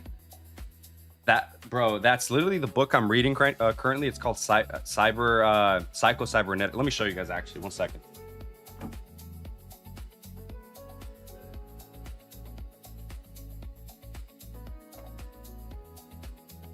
if you're dealing with sort of issues like that, this book, I promise you, probably I used to say The Power of the Subconscious Mind was my top book. I think this is like literally up there. But yeah, it literally goes over that whole identity shift stuff.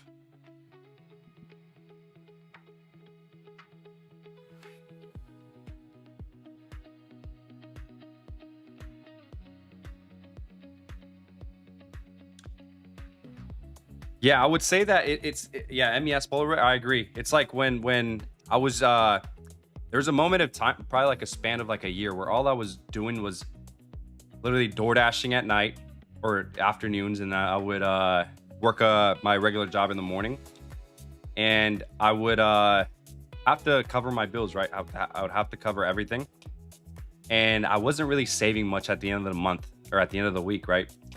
And I would argue that, looking back in hindsight, it's not, I wasn't much of a worse trader at the time, but I genuinely believe that the mindset and mentality that I was in at that moment, where I kind of, I wouldn't say needed, but I subconsciously, mentally, I needed to get out of the situation, right? I didn't like it.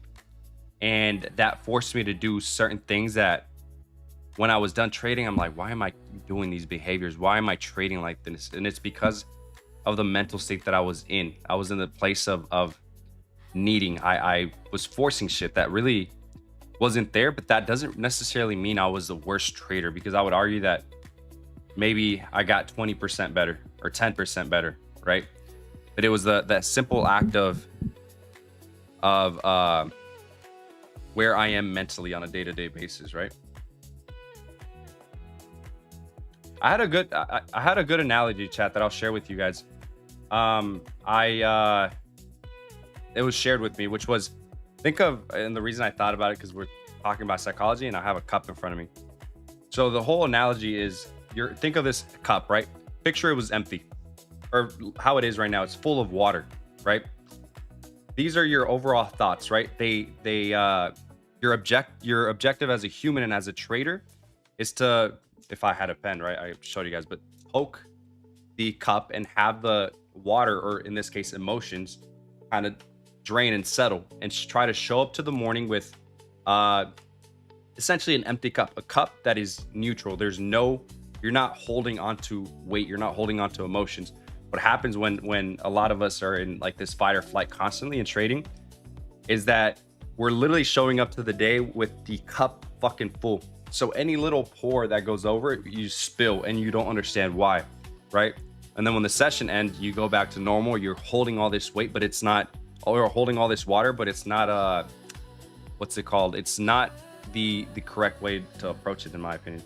And yeah, so it was told to me by a psychologist, and it kind of stuck with me throughout the years. He was mentioning it more on a personal level, but I took it as like a trading thing, right? Which is, you want to show up to the session with a cup that is drained per se, right? And you want to be able to handle whatever trading throws at you on the day, because if you're already showing up with last week's tilt or last month's tilt or a year full of emotions that you are a shitty trader, then you're literally showing up to the session like this. You're not able to take on stress. You're not able to take on more emotion, more stuff that the market throws at you, right? So yeah, that little, I guess, metaphor kind of helped me a lot with understanding how emotions work, and how because you're like this, right, you might feel fine, but you're literally on edge.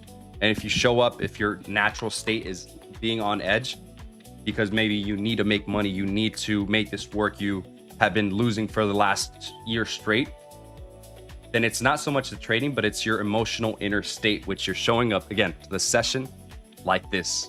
I need to stop waving this because I'm spilling a little bit of water on my laptop, but you guys get the point.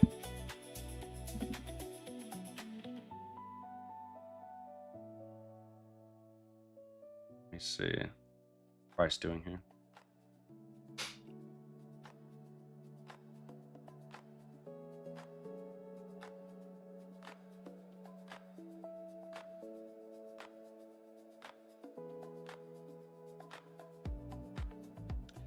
Yeah, the only way I'd be interested in taking something would be if we get displacement, which currently we're kind of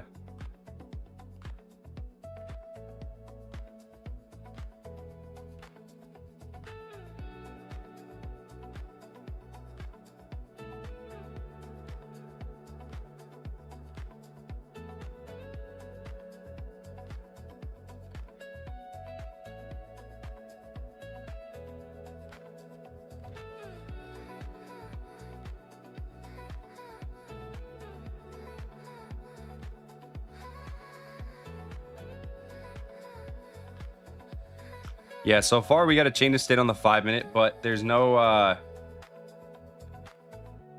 displacement really that I'd want to be a part of here. We're slowly trailing higher. Yeah, so currently waiting on the sidelines, but my draw for at least the first target would be 119. So long we hold essentially this low.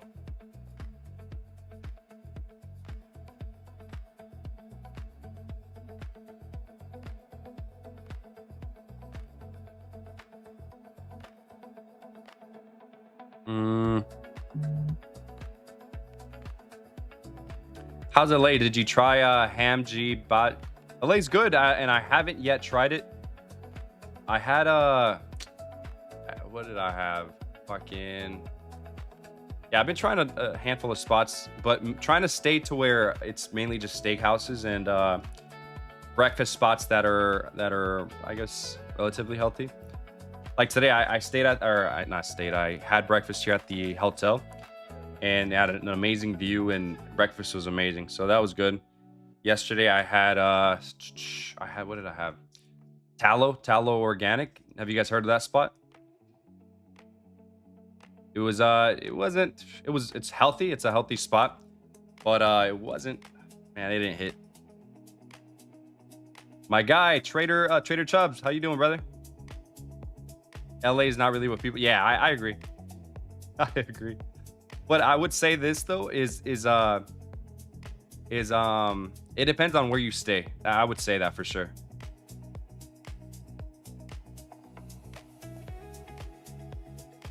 Can you show your piano? It's currently, I haven't taken anything, so it's literally 0.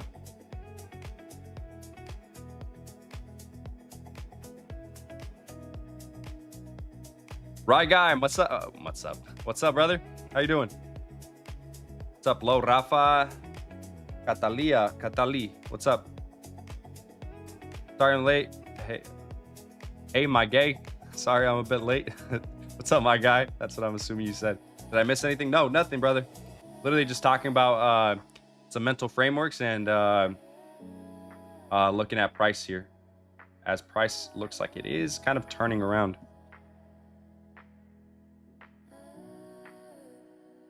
Which is the what I want to see. But again, like I mentioned, I want to see it from the standpoint of a form of displacement.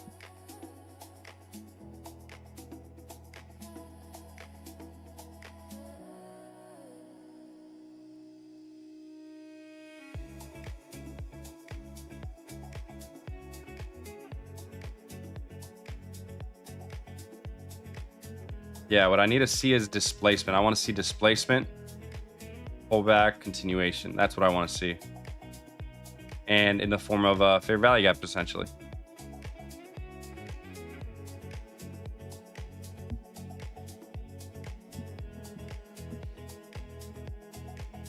My guy, that's definitely a shift from scarcity mindset to mindset of abundance. Yeah, absolutely.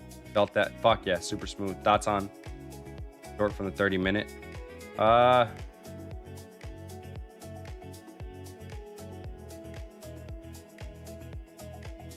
Again, it's man, I personally wouldn't take that, just given that. Here's the thing, if that works, I wouldn't be surprised, given the reaction we had from these bears 4-hour gap, the swing high, and the range we've been kind of getting. We're delivering not away from anything other than this 4-hour down candle, the hourly. So yeah, I wouldn't be surprised if we deliver from that, just to come back lower and trade into the hourly fair value gap. So am I taking that? No. But if you were to tell me you took that because you're anticipating lower prices, like I understand, right? For me currently now, I'm not looking for lower prices. If anything, I'm looking for the upside, right? So for me to, I guess, go against that bias isn't really, but I would agree though, if you are looking for downside prices, I mean, yeah, it looks good, right? It looks good. But for me currently, I am not looking for oh shit. Not looking for lower prices, so let's see.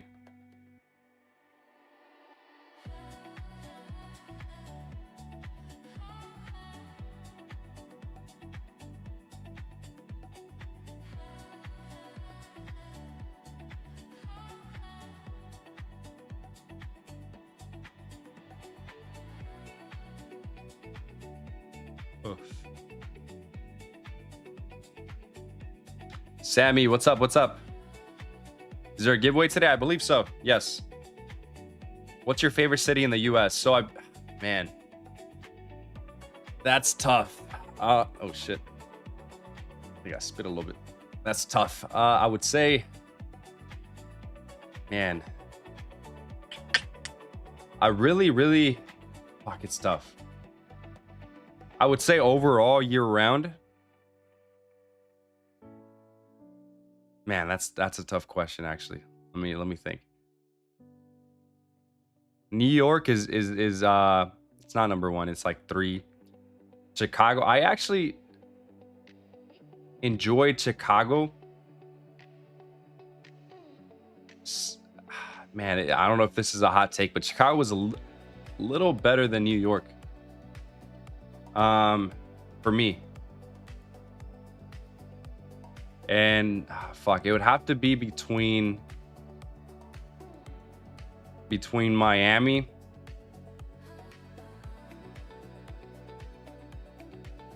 San Diego,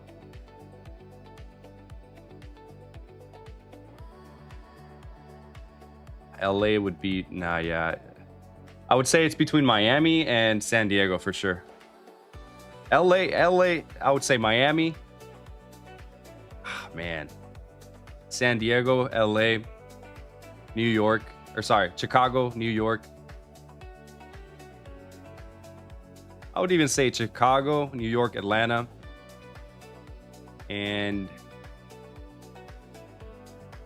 actually I forgot about San Jose. San Jose would be probably, yeah, but overall I guess top 1, I think Miami,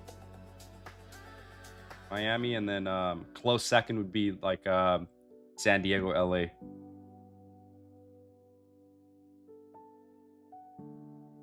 Been following you on Insta. I believe you're having a great time out. Yeah, it's been yeah, it's been good.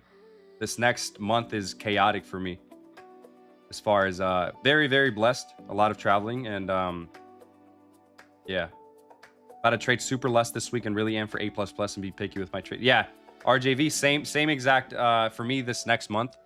I at least for I mean AM, this here's the thing, chat, like as you guys know, my last 2 weeks trading PM have not been great, right?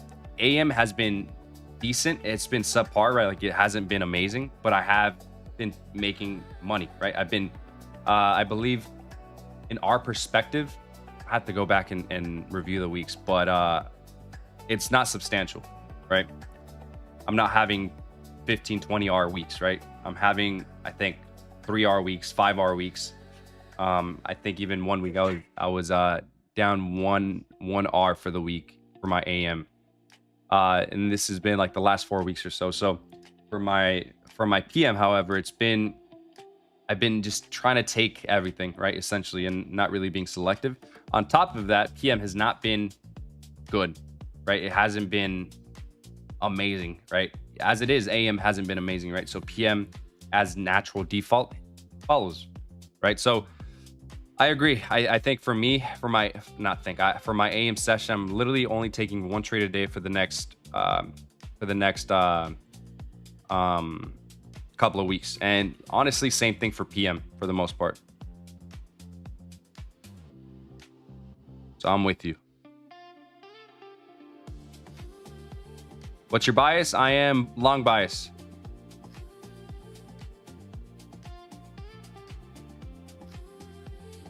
What the fuck? You said, Lomeli, why girls rub their eyes in the morning when they wake up? Shit, I don't know, man. I rub my eyes in the morning when I wake up.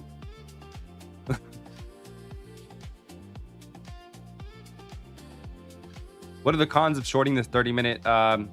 Just trying to see. Yeah, let me see. I wouldn't say...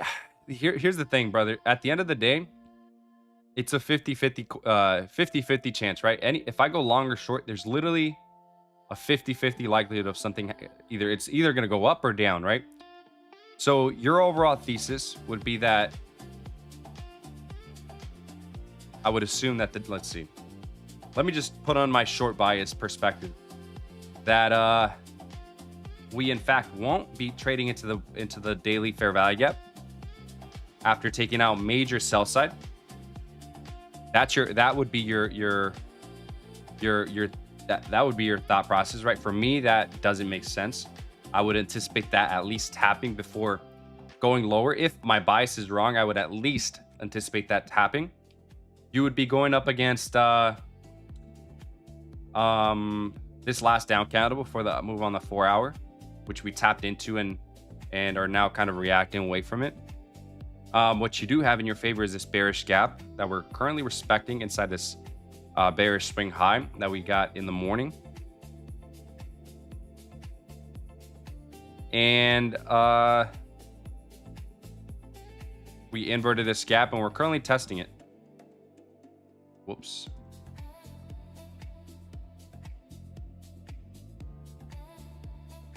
Right, we're testing it, and so yeah, it's again, we do have this bullish gap down below us that we have yet to tap. 15-minute. Yeah, I wouldn't say there's nothing really. For me, it's just the overall higher time frames that I can't really like. If that works, like I'm not in long, so I can see that happening. But for me, I don't want to be against my overall higher time frame read, which in this case I would anticipate priced on the daily to tap the 220 level. If not today, tomorrow. If not tomorrow, the next day. But if price this is what you guys got to realize, that you have two things, right? You have your bias, and then two, you have your price action.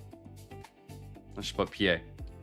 If I have a bias, right, in this case it's higher, but PA is not confirming it, that essentially it's a two-way thing, right? Because if I'm bullish bias, right, and PA is taking at the low, right, and then keep continuing lower, and I still try to go with my bias because I can't be wrong. Like, it has to work. Like, I need to be aware of that. I need to be aware of whether I'm trading price action or my bias, right? So in this case, like if price action is just trading lower cleanly, right?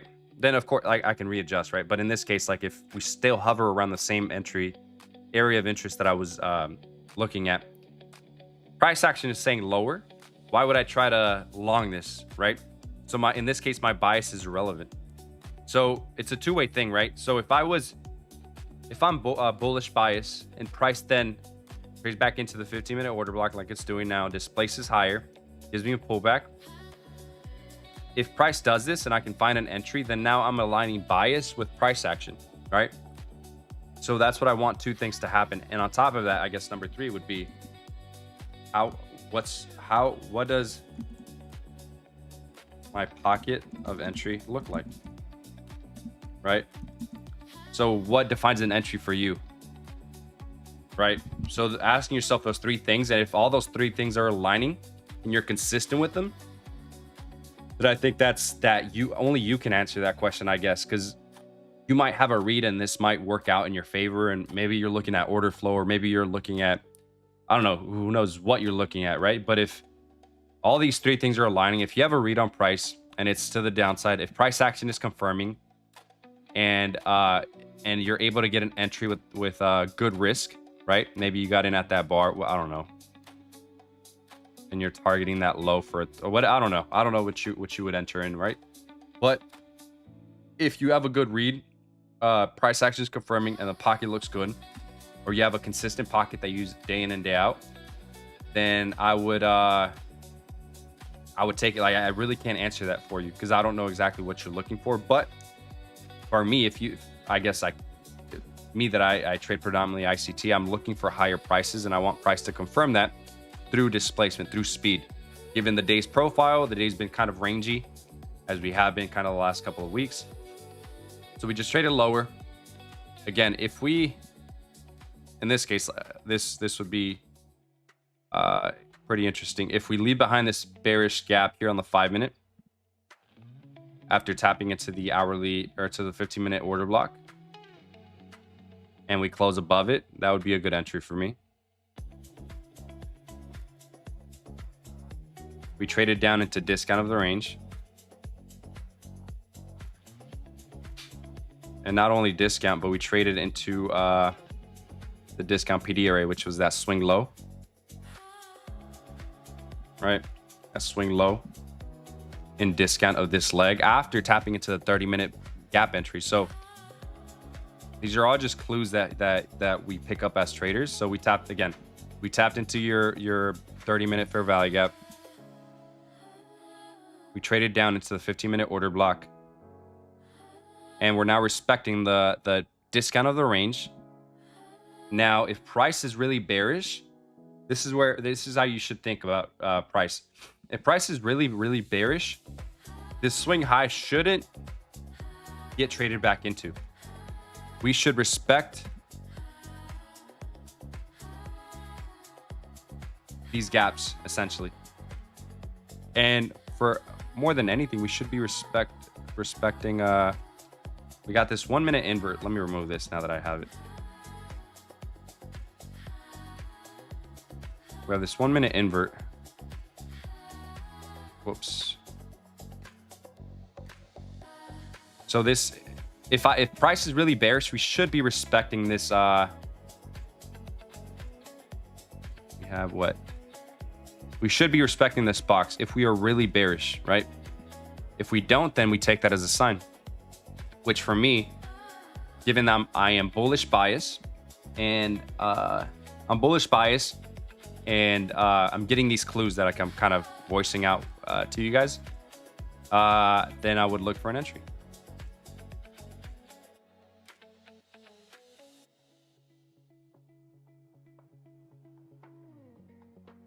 Got the 15-minute gap entry here.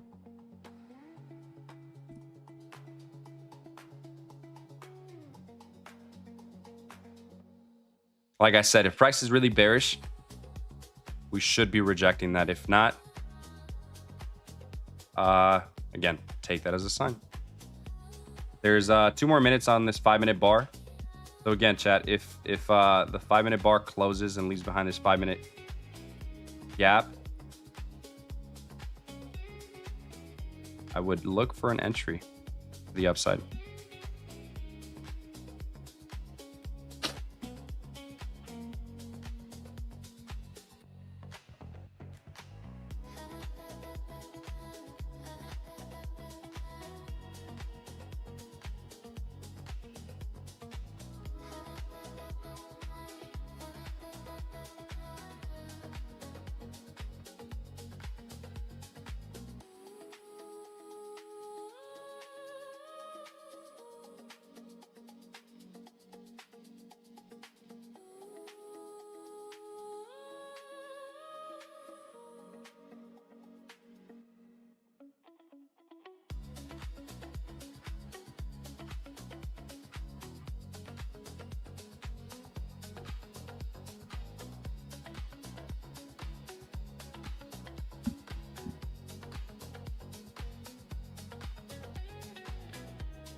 So yeah, just waiting here, chat. Waiting for price.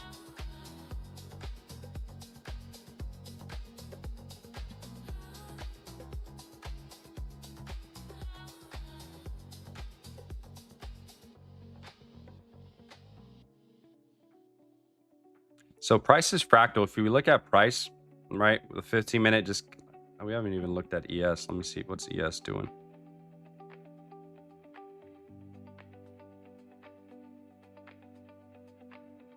$15-minute, 5 minutes.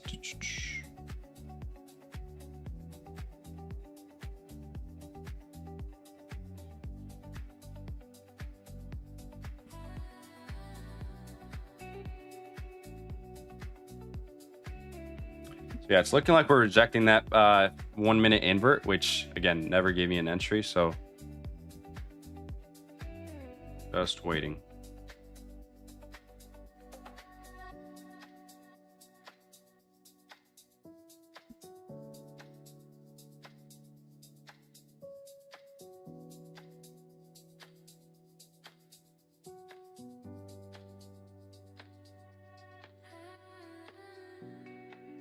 Let's see, where's chat? Where's chat?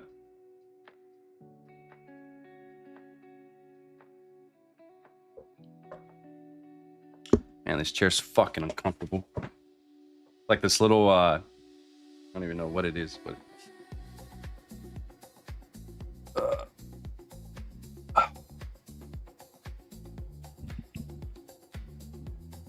Hopefully August brings less rangy action. I genuinely think so. I do think so, MES. Jacksonville. Yeah, that'd be a biggest draw. What's your favorite city? Jacksonville. Yeah, Chicago in the summer is amazing, Jake. I agree.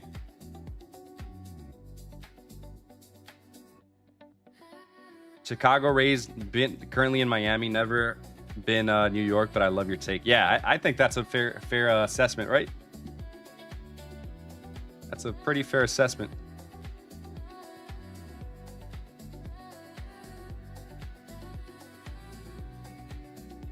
If you go to Florida, you should check out Boca Raton. I've heard a lot of good things about Boca. Never been though. How far is that from Miami? It's up, what would be north, right? Hey, Lomeli, just hope you're having a good day. Just returned from my vacation. Fuck yeah, Miggy, how was it? How was it was Florida you were in, right? You were in Miami or Florida? No, you were in Fort Lauderdale, I believe, right? I'd be careful with long buy sell at the downtrend line, same cover uptrend.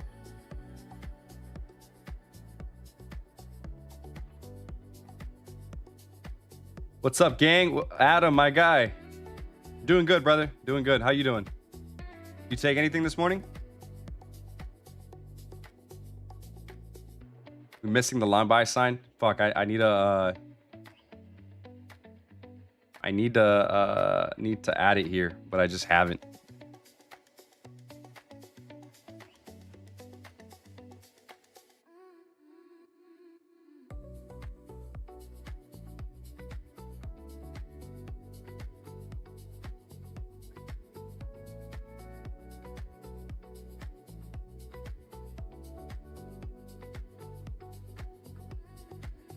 Hey, Deb, what's up, brother?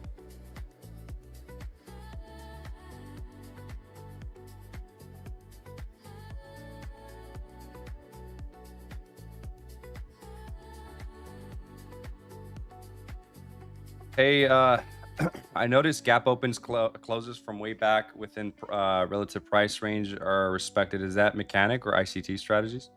I don't know. I wouldn't say that's ICT specifically, but I do look at new day opening gaps, new week opening gaps as a area where price can come down to, respect, and use as either support or resistance. Boca Raton is probably about 45 minutes an hour from Miami. Fuck yeah. America's boring and dangerous.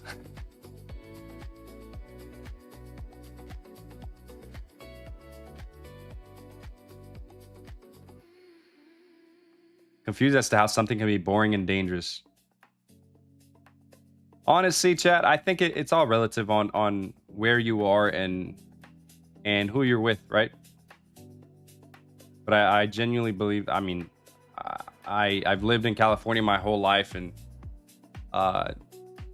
some quote unquote dangerous areas, but I think it's mainly like where you are, who you're with, and I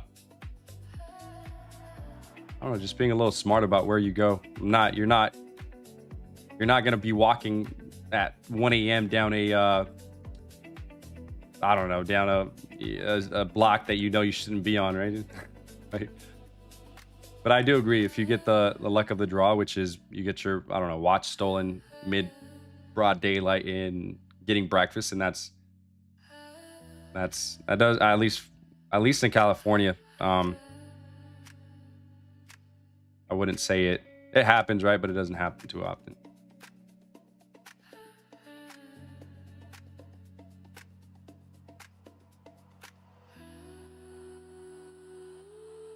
Philly's dangerous, North Dakota's boring.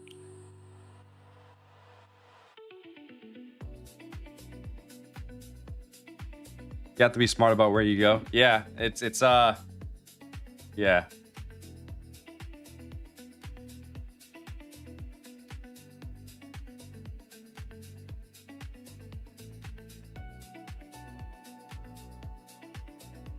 How confident are you in this trade? We're taking full port confident.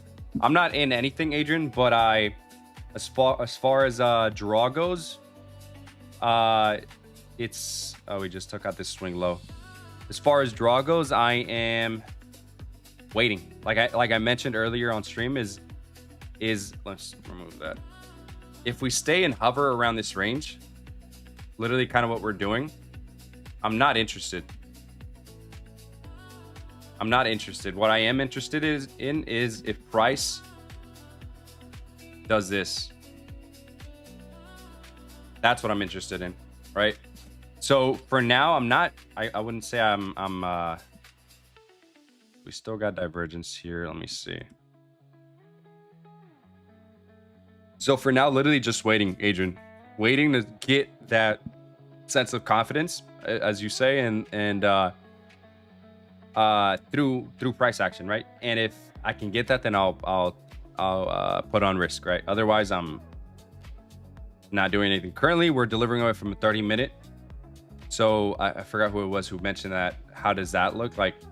That looks more probable now, but we're still in my area of interest on the higher time frames, and I am bullish overall, right? So for me to be shorting that bearish trade setup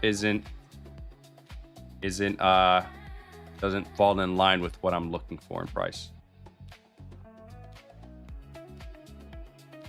So we'll see how this 15-minute closes here in the next what is it, 6 or 7 minutes.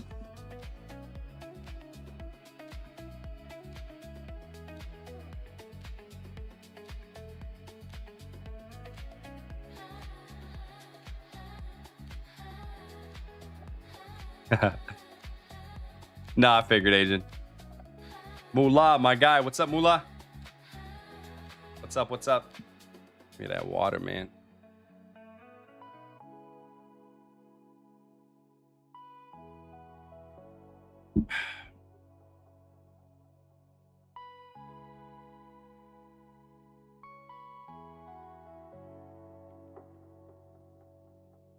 Let's see, let me open up Discord here.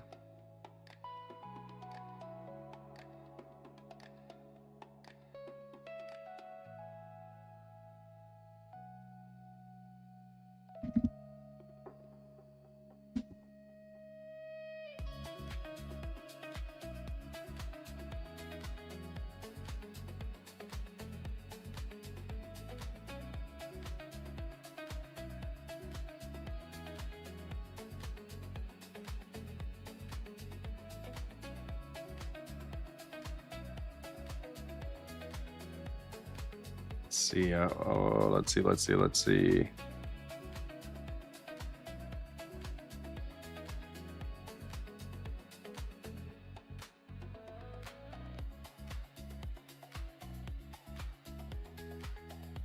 All right. Short TP at PM lows, 90 points on 3 micros. Fuck yeah. Hell yeah. You scalped 2 tiny shorts and it paid a little. Fuck yeah, that's amazing. That's amazing, amazing, amazing. Yeah, it's looking like price wants to trade lower, huh? We'll see how we react off those lows. Again, like I mentioned, that area is still an area of interest, but again, I am being very selective, as price is not really not really fluid here on the hourly, right? We strictly look at the hourly. It does look like we're kind of bear flagging, right, after a big sell-off. But where we sold off to is kind of where my area or my attention goes, right? A monthly gap entry, the weekly in a fair value gap, took out lows, took out important lows for that, right? And we have a bearish gap entry up above us that I do think we can go up and trade into. Now the question is when, right? Question is when. Here, let's remove this. If we tap into, again, this fair value gap here, that would be a potential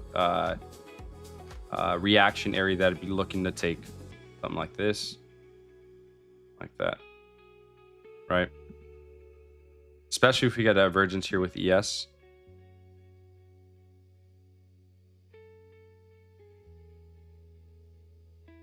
So ES just tapped into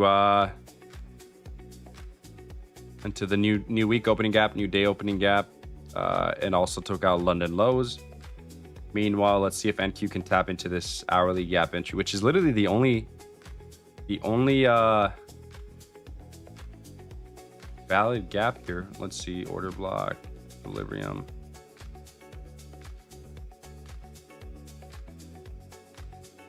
We also have a 30-minute BPR here, 15-minute.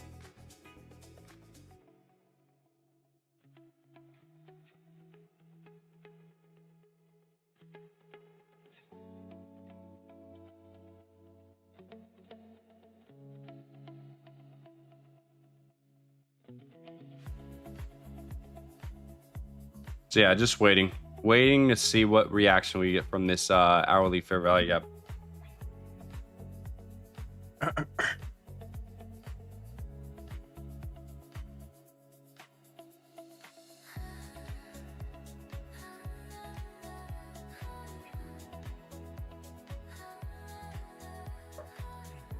One second, hold on.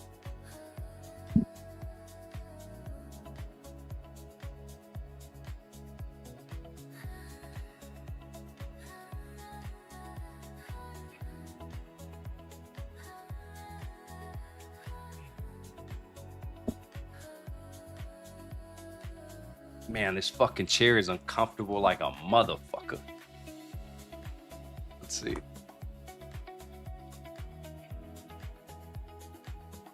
What did you guys take this morning? You guys take anything? I was looking at price, and price longs didn't really.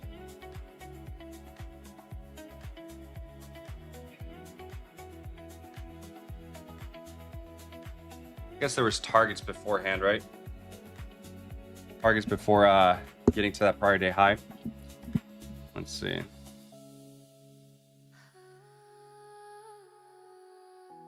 We did have a 1 hour gap entry here as a target, or sorry, 1 hour gap fill. Had these.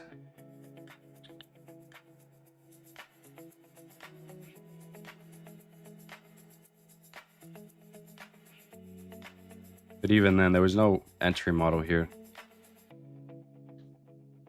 So yeah, upside wasn't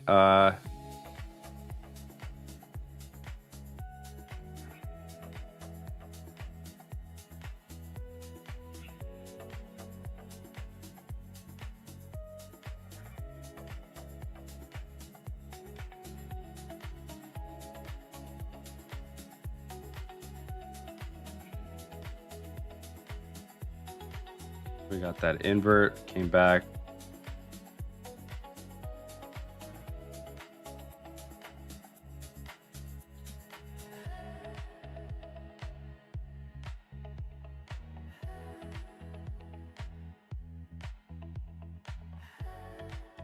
What time was this at? Yeah, I would have been away. Yeah, there was no clean setups in my opinion in the morning. But okay, so we tapped into that level now. Let's see, did that swing low get taken? Not yet.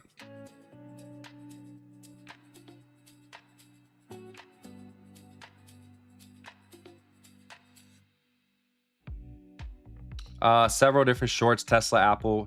Chat, when does the whole Tesla future get released? I thought that was wasn't that supposed to happen already, or no? Accidentally skipped 3NQ instead of MNQ. Oops.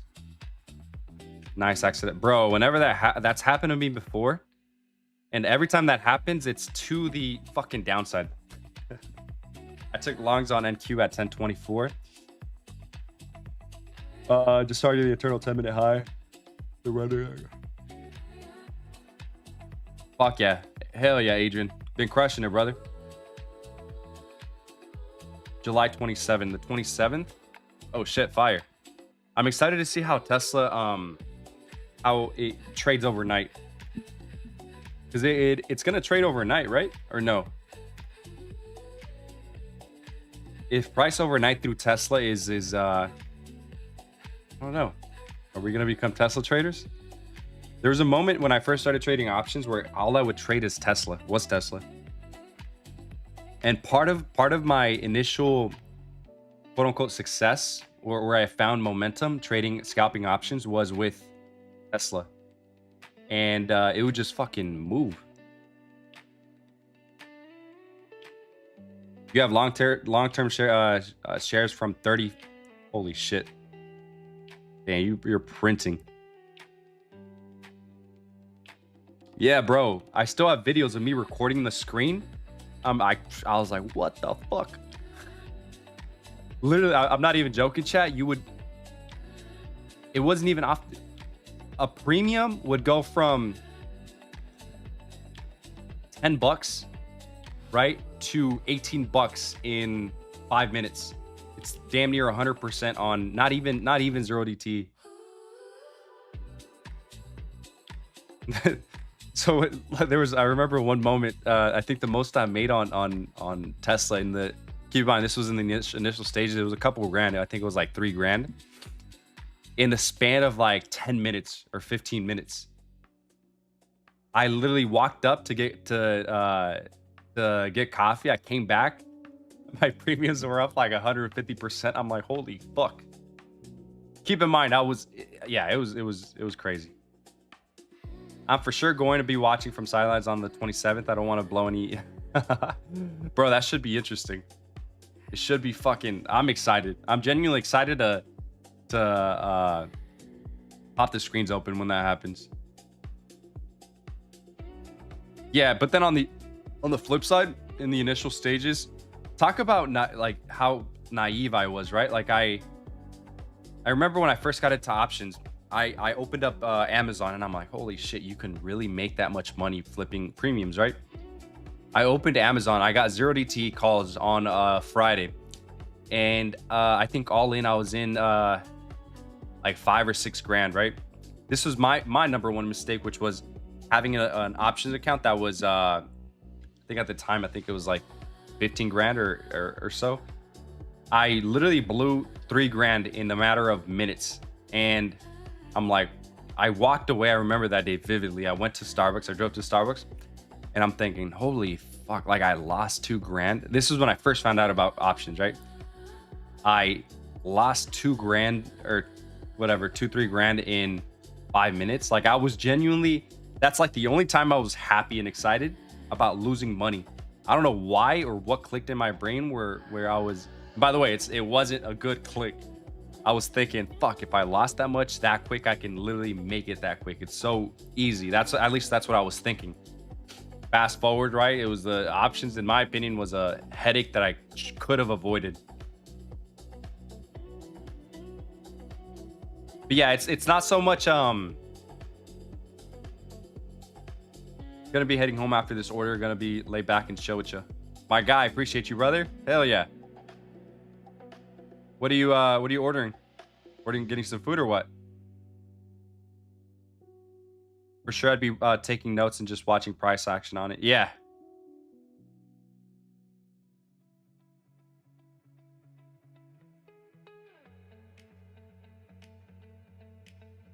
Absolutely. Yeah. Yeah, it's funny with options. Like, I'm very, very versed with options. Like, I learned a shit ton with, I got, you were to ask me questions. I mean, maybe not. I think I could still answer every single question about options. I know gamma, theta, vega, delta is it, right? I know why gamma moves. I know why theta moves. I know why implied volatility moves. I know how VIX affects premium prices. I know how price fluctuates are going into earning seasons, and how VIX gets crushed at I mean, I would say options is what I studied very heavily when I was trading them, right? I can, at least for flipping options, right? I don't know any sort of I guess I never I guess I did try, but very, very briefly, option strategies, like what you have, like butterflies, condors, all those different complex strategies that work under different market conditions, right? So all that always interested me, but I never really I found that futures was a little bit more I wouldn't say predictable, but for me at least, it was less things to worry about. And for me, going into the session with preserving that mental capital for actual trading is kind of what I found a little bit more success with.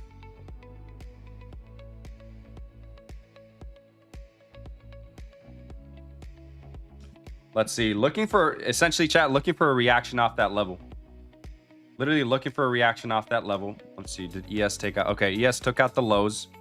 These relative equal lows down here.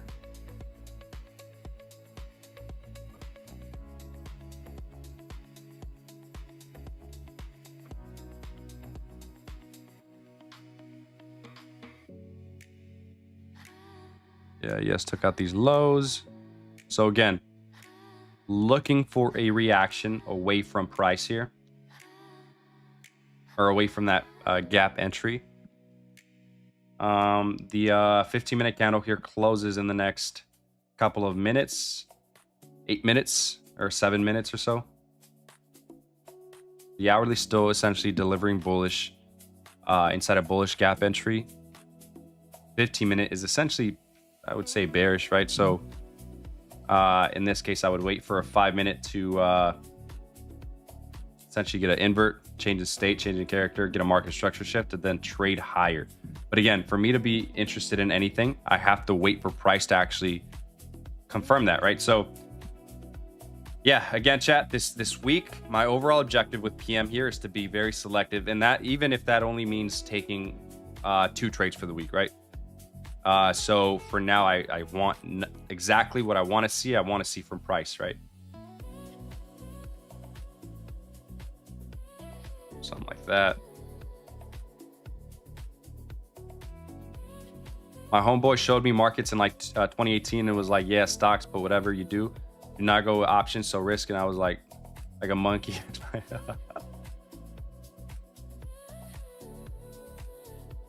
Smashing the red button. Yeah, bro, Jordan. Yeah, I think option. Yeah, it's one of those things because the when I first purchased so when I first got started, the first big initial investment that I made was Stock Market Lab. For OG traders know, it was Umar's course, right? Umar Ashraf, and he literally would preach, don't trade options, trade shares. I trade options. You can make more money with options, but he was like, but don't trade options, trade shares. That went over. All I heard was you can make more with options. That's literally all I fucking heard. And it wasn't until literally like a year or two of I found consistency with options, don't get me wrong. And to be fair, it was literally after the mastermind, right? After taking the mastermind, I found consistency with options, literally just trading SPY and QQQ, specifically just SPY. But I think the instrument itself, you have to treat it differently. It's a different approach than it is to futures. You take a trade. No, I didn't take anything. I didn't even show up for charts this morning. I went to sleep hella late, and literally at 3 a.m. I set my alarm for 5:30. I laid down and I was like, no, I'm not trading. So tomorrow morning I have a long drive. So I live closer to Bay Area, Northern Cal. So I literally drove here.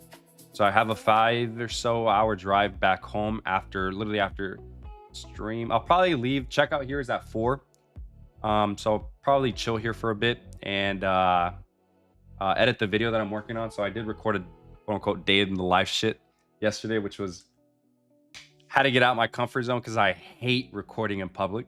I hate it. It makes me cringe, but it's I'm kind of that's the outcome I want out of my life, right? So I have to get out my comfort zone. So I'll probably do a little bit of that editing, and then I'll probably post it today. Honestly, I'll post it today, and so yeah, be on the lookout for that. I'll post it on my story. It's a pretty boring blog, but I would say that it's my life. My life. Don't force trade, just the stream. Enjoy your vacation. Don't ruin it. Yeah. Fuck yeah. I don't think it's vacation. I wouldn't even say I'm just literally fucking spawning places. But I wouldn't even say it's vacation. I think it's just the stream aspect of being here, talking, and I see something and I just put on. That's been my trading the last 2 weeks for stream. Literally just to hop into something. Part of that has been also market conditions, but market conditions have not been helping this overall cycle that I've been in the last 2 weeks for stream, right? What's your background ethnicity? I am Mexican. Both my mom and dad are from Jalisco. Yeah.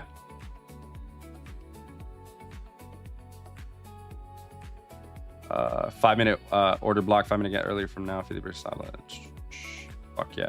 I'd love to one day be a reliable admin in your Discord channels. How long of consistent payouts would you look for? 1 year, 2 years? Because obviously you want your students to have the best admins. Adrian, my guy, bro, it's always and that's the thing, Chad. That's always in the works, right? That's always been the goal. Eventually, the overall goal here now is literally Rake Trades Network, right? But I've been getting a lot of demand for I guess more one-on-ones and more, I guess, quote unquote mastermind stuff, which I haven't announced it yet, but I did create a whole little, I guess, waitlist thing on my Instagram that I haven't, again, this is my first time announcing it, but I just haven't announced it because I'm gonna be very busy, so I don't want to. But yeah, if you guys are interested, that is in my bio on Instagram. So I guess, yeah, I unofficially announced it here. So you guys are interested. I without me announcing it, there's been like 6 or so applications so far. But yeah, to your question, honestly, I would. It's funny how social media works and how the whole internet online space works, because it's you would think that you would take people that you have known for years, when in reality it's people that you just see their username pop up here and there, and you're like, oh yeah, he's been consistent, and yeah, let's hop on a call and see what we're about. So yeah, I never say never, Adrian. Never say never, brother. I wouldn't even say it's just have a one-on-one if you're a good guy, good person. And again, like you said, your track record, then yeah. But yeah, never say never, brother. I trust me, that's in the works.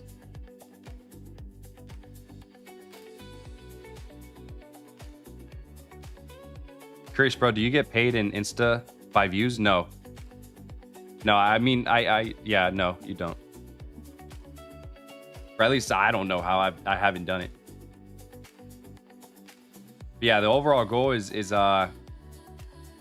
I know it's far-fetched, chat. I'm currently sitting right under 15,000, but the overall goal is 100,000 by the end of the year. I took a little break off consistently posting, but it is 100,000 by the end. And I have plans and ways to go about it, and what so that's the goal. And I know it's far-fetched, but I genuinely think I can do it. Lomeli be teleporting and shit. Brother, that's what it feels like sometimes. That's what it feels like sometimes.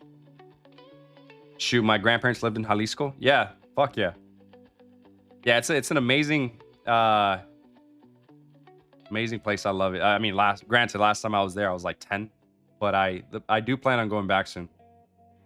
Whenever my parents go, I'll probably go with them, but they just haven't gone recently. Or I take that back. My dad did go recently. My grandpa passed away recently, and but it was just so last minute that I think I was in, forgot where I was. I wasn't home. I think I was in Costa Rica. Oh, is my screen frozen? Yes, it's because I'm on chat, so it doesn't. There you go. It should unfreeze here now. So we formed this bearish 15-minute gap here. We'll see if we invert. If we can invert this, then that would look interesting for the upside. Otherwise, not touching it. But yeah, chat, if it freezes, it's because I'm on chat.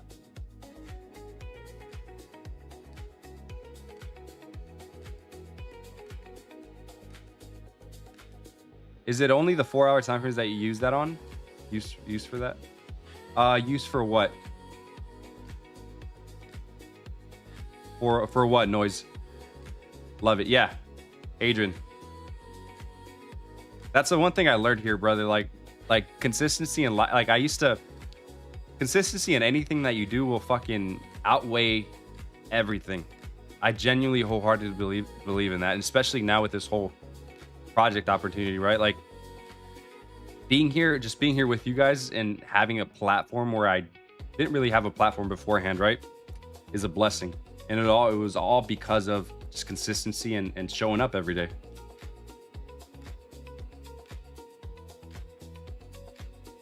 How come you don't have a channel on the Discord? For starters, I was never really active on the Discord, right? I was never active on the Discord.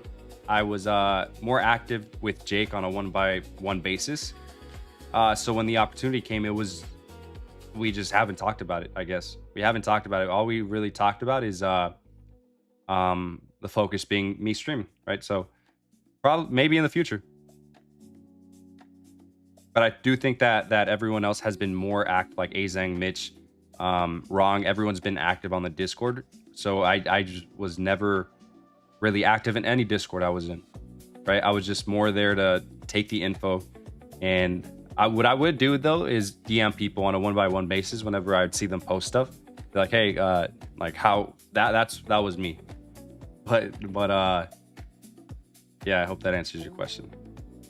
Bro, talk about football. What about the fucking final, chat? What about the fucking final, man? I was devastated. No lie. I wanted yeah, I lost money on the bet on the game. Not gonna lie. I bet for Argentina. I bet for Argentina would win, chat. And I lost money. What a fucking game though, right?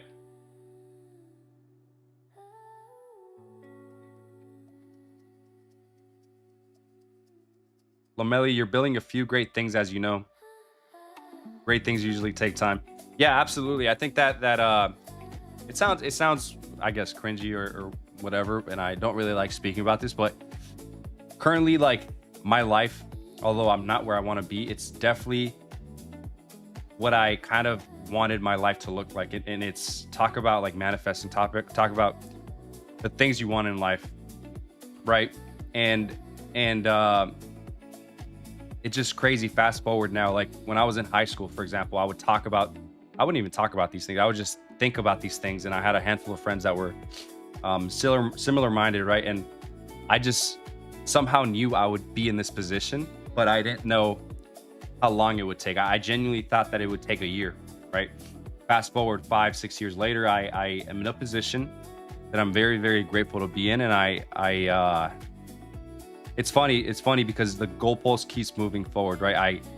I'm making a certain amount of money that I once wanted to make, and now the goalpost, I see people spending what I make in a month in a day, right? So literally spending, right? So it's just, the goalpost keeps moving forward and forward and forward, and sometimes I forget to be grateful because I get that's been my biggest issue is not pausing and taking a breath, always kind of going for more and more and more. And I feel like it sometimes overwhelms me because I feel like I'm not making progress. But yeah, I guess that was a little personal rant, but yeah, like you said, brother, all great things take time, and just know that, I guess my take to you guys is anything you want in life is possible. It's just a matter of literally consistency, showing up every day, trading. You want to, be a trader, and you're fucking finding a little bit of difficulty doing so in the last however long you've been doing it for. Just stick with it, and just know that great things take time. And if it was fucking easy, if you were already successful, then this wouldn't even be a thing, right? Because there's a prerequisite to success in any industry that you're in, right? And if it's too easy, it's gonna fizzle out, so it's not really sustainable. So any sort of industry that and I've learned this over the years, right, as I talk to people doing well in other areas, is that everything is hard. You just have to pick your hard. Like, what is it that you're comfortable with enduring long enough that you're gonna see it through? And if you're able to, because everything's gonna be stressful. Everything that revolves around money, in my opinion, is gonna be stressful. Now, it's your job to kind of sit there and do that self-analysis and say, okay, am I able, or not even able, am I okay with taking on the stress that this brings for the overall end result? And if the answer is yes, then anything in between you chasing that and you where you are now, you shouldn't really get too high or low on the emotional scale, right? You should try to be as neutral and balanced as possible. And more than anything, the important thing is don't take it too serious, right? Don't take it too serious, and enjoy the journey, right? Take pauses, take vacations, take a Friday off and go fucking do whatever you with your boys, with your girls, whatever, right? That's the one thing I wish I would have done more of, is having a better balance. And I would, again, a handful of people had a big influence on me, and one of them was, again, Umar. Second person was Jake, of course, right? One thing Umar would preach often was, I wish I would listen to all of his interviews, which was, he's like, I wish I would have enjoyed the journey, because it's what it is, right? It goes by like this, and once it goes by, you're kind of wishing you would have done things differently. And for me, that's currently what I'm doing now. Is like I'm in the process of trying to build something for myself, but also trying to enjoy what I wanted, right? And now that I can do so, it's like, why would I not, right? And having that mentality, because trust me, if it took me a while to get to this spot mentally, but if this was me 3 years ago, I would literally just be in my home office or whatever, wherever I was, just working. And yeah, little rant, but boring ass game. Anticlimactic, brother. I was hoping from that game was that there was a handful of goals. Like, you guys watch England versus France, fucking 6-4. That should have been the final. That would have been a better final than Argentina and Spain, right?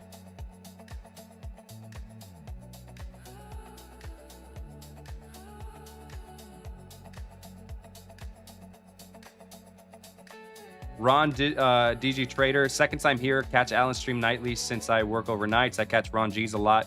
They speak highly of you, so thank you for the honesty. My guy, man, first off, thanks to Ron and Alan.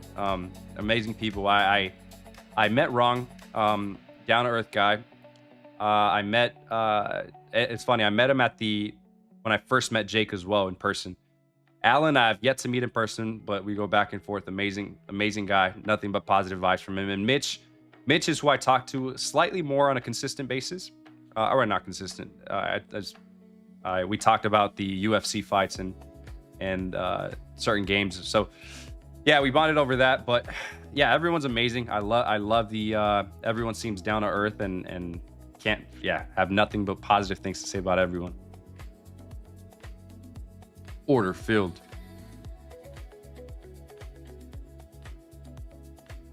Came back to the desk because I heard the message. My guy, fuck yeah, Praga. Man, Steve Jobs says the same thing when he gets old. Third place game was insane. Brother, that third place game, Should have been the final. That shit was crazy. I didn't watch it. Honestly, to be fair, I didn't even know it was going on. I tuned in like halftime, like a little bit before halftime, and the numbers just kept fucking going up.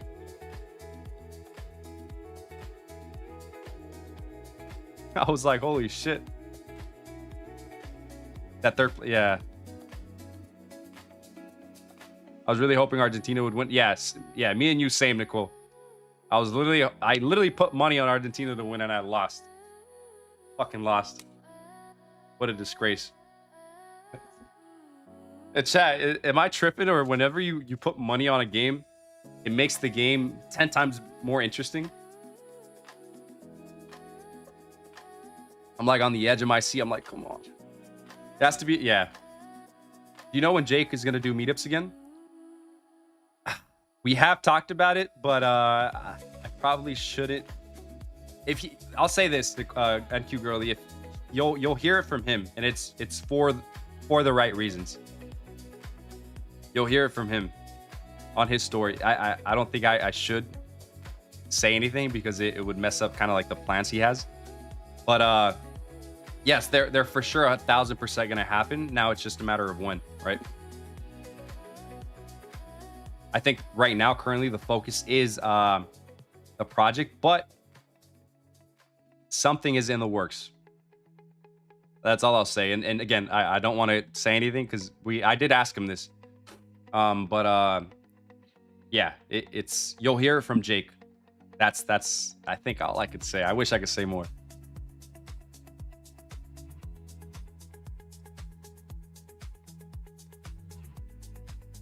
We're currently just stalling in this area. 15-minute. Seems like the only real clean move that we got was out of that 30-minute gap entry.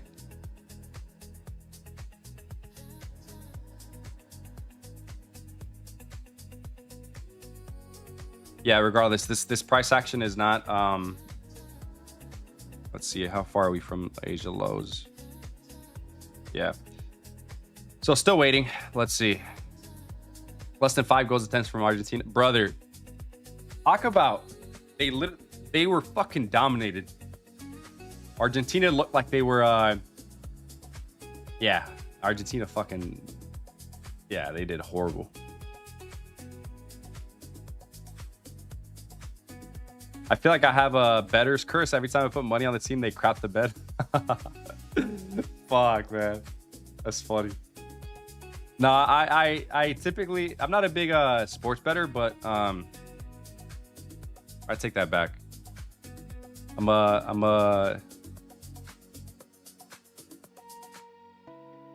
Yeah, what I do bet on is big UFC fights, if that, and then like the last fight I bet on was on, fuck, who was it that was fighting? Oh, the UFC event, the UFC in the White House, and I lost money. It was a parlay, and then I guess yesterday was the second, or the most recent one.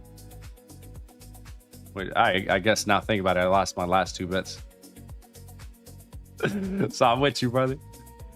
I won money on England. Yeah, I've been dogging the fight when they. Oh, I also bet on Mexico when they were playing. Fuck, I forgot who they were playing, and I won on that one. But I won money on England. Yeah, I have been dogging the fight when they. Here's who wins. Ooh, can't wait. Hell yeah, Nicole. Or sorry, Nicole. NQ. NQ girly. Yeah. So yeah, you'll hear from him, and yeah, I'm honestly excited. I'm genuinely excited for these meetups. Fucking, I'm stoked. And I do think he mentioned something on his story about London, right? But I don't know if he's gonna do it.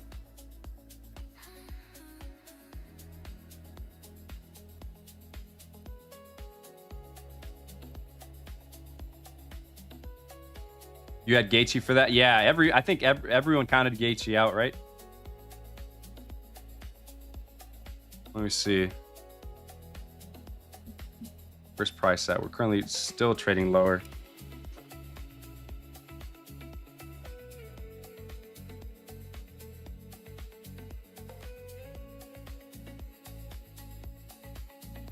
It was White House UFC card.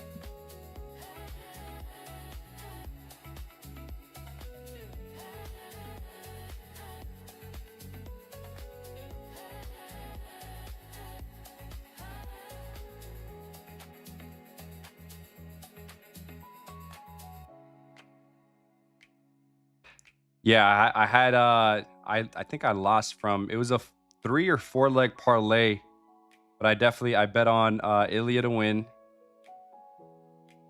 I bet on Pereira to win, and I had O'Malley to win, and then I had the other one was a I forgot which one it was, but it was for yeah, I don't even know who it was. It was my boy told me, he's like, yeah, that's a lock, which it wasn't a lock.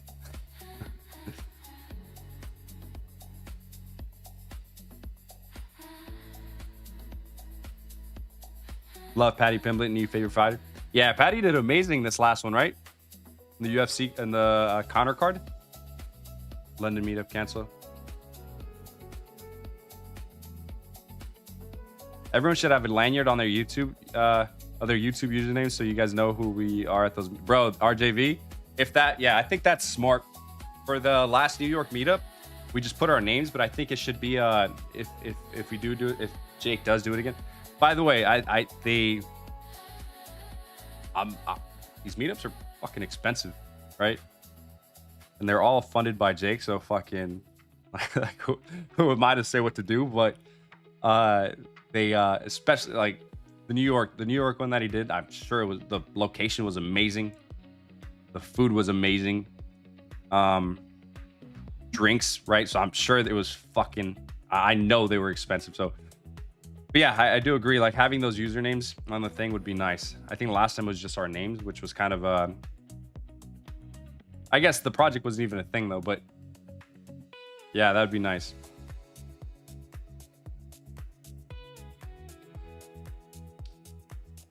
So let's run the giveaway, chat. It looks like unless we get a reaction off here.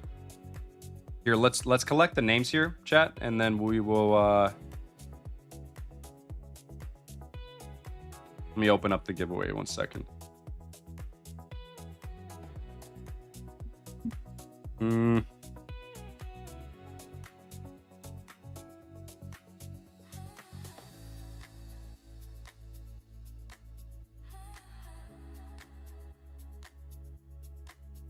One second, let me get the giveaway.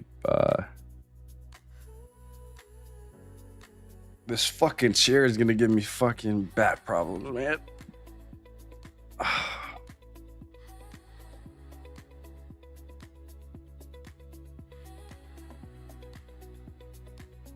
Man, I understand Jake now trading from that little that chair he has in London. Man, the chair has a lot to do with your trading, man. I'm not gonna lie. Let me see. Trying to get the giveaway here. Let's see.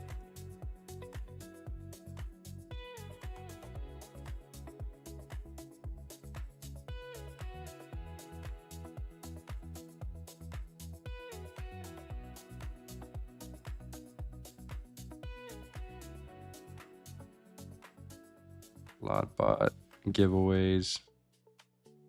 Okay, so 25 start giveaway. Okay, just started the giveaway. Exclamation point entry locks you in for a 25k account.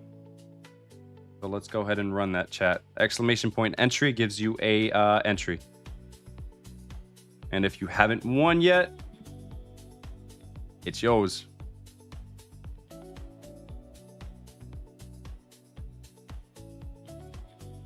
So go ahead and enter away, chat. Enter away. As you guys do, I'm gonna stand up a little bit because this fucking chair. Shh.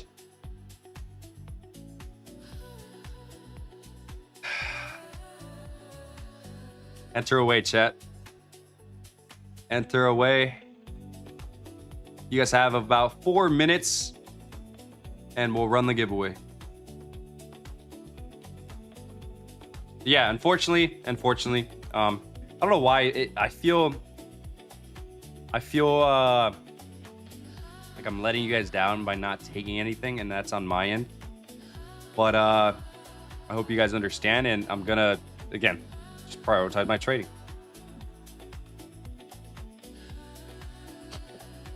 But yeah, again, I hope you guys understand. And I think that yeah, it just feels weird. It doesn't feel weird. Like, it's just, yeah, I just know people are watching to see me trade, and yeah, I just.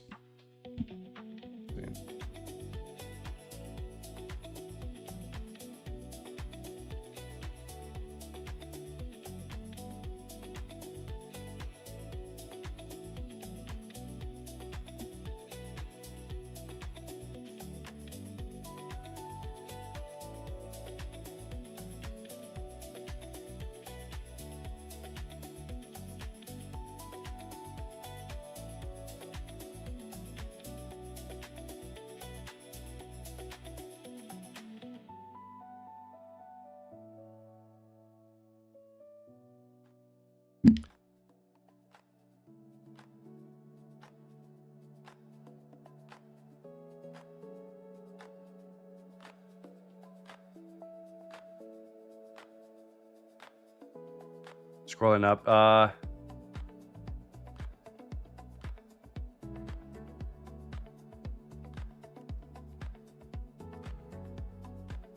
Bro, don't feel bad. The worst thing you can do is force a trade. Appreciate you, Adam. No, fuck yeah. It's a trap that I've been kind of falling under the last 2 weeks, which I don't know why. Like, streaming, I feel genuinely bad not taking anything. And if anything, it helps me as a trader to be patient for that one good setup. Fire, yeah. No, I that's the same. Yeah, it's interesting because I if I wasn't streaming, I'd be fucking chilling.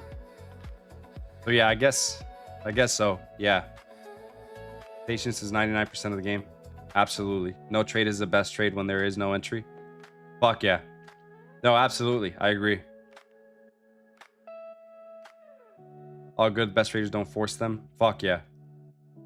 I agree. I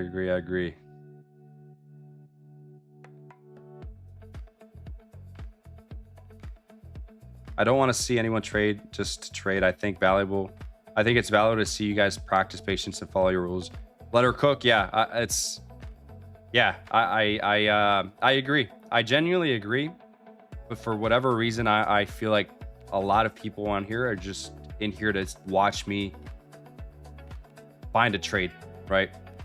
And especially for PM, right? PM offers, in my opinion, lower probability conditions versus AM session, right? So as it is, my trading volume is already low for AM, right? For AM, I'm taking anywhere from 3 to 7 trades a week. That's on average over the last couple of years, my trade volume. So now put PM into the equation, and for PM, it is lower. It should be lower, right? And for the last 2 weeks, I've been taking 1 or 2 takes a day, which is, it's a lot.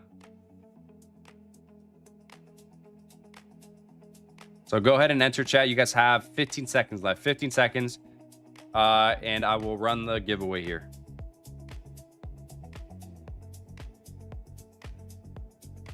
But I would say this, chat, I have been getting more comfortable with stream, which is always good. This weird mix. It's like, yeah. Okay. The winner is, drumroll, is MKZZZ. Are you in here, brother?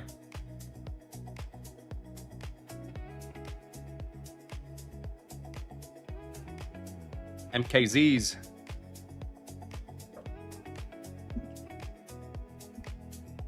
Are you on chat? He said fake name reroll. Brother, they're preying on your downfall, MK. They said fake name. Have you won before, my guy, or no?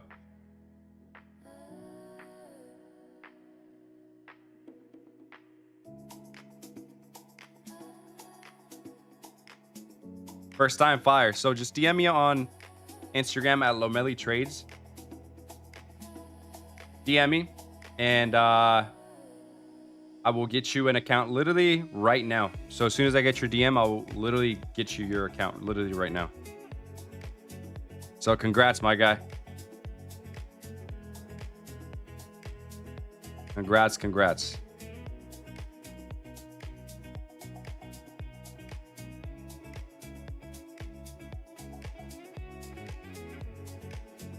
Up chats.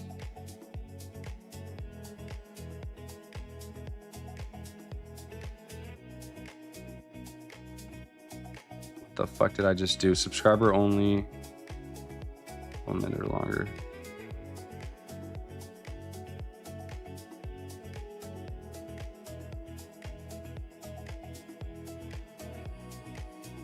Sorry, chat. I think I might have just fucked up with the chat here. Live chat, some messages such as not visible. Live chat, all messages. Okay, live chat, all messages are visible. All right, cool. Yeah, just DM me on Instagram and just give me like a thumbs up or something. Make sure you understand, and I'll wait for your message. Literally have Instagram open right now as we speak. So just waiting on your message. Just say, hey, what's up? And I got you with the code. Test message, see if chat. Okay, fine. Yeah, thank you, Adam. Thank you. Yeah, I messed with the chat here on OBS, which was yeah, I think I might have fucked it up.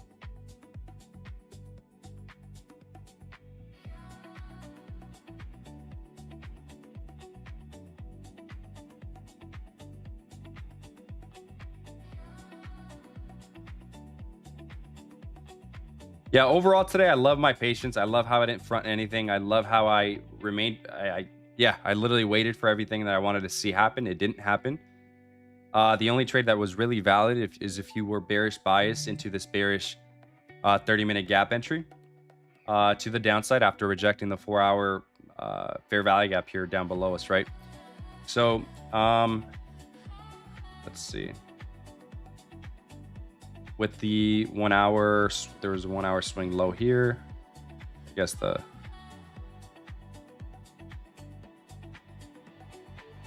minute, 5 minute, 1 minute. So yeah, that's the only valid entry setup that I feel like was reasonable to take for those watching if you were bearish bias. Otherwise, to the upside, there was really nothing. Yeah, there was literally nothing. I wanted to see us displace higher with us forming fair value gaps, but nothing really happened. So with that, I didn't take anything, right? We pulled back into the hourly fair value gap, which we're currently in. Took out London lows. Yes, took out Asia lows, and now we're let's see if we respect. That's kind of what I'm waiting for, but there's 30 minutes left on market open.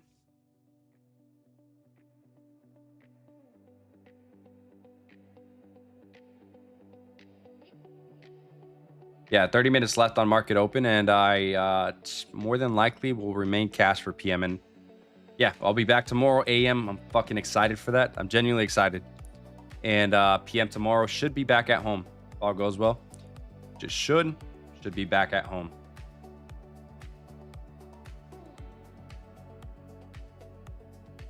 For MKZZ, before I hop off here, still waiting on the message. I want to make sure we get you situated.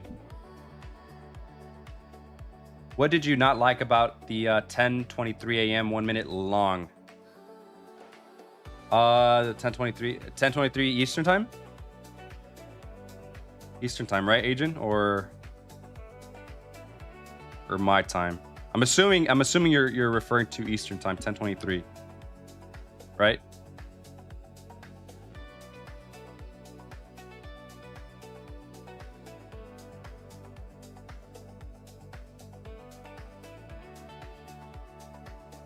Yeah, okay, 10:23 Eastern time.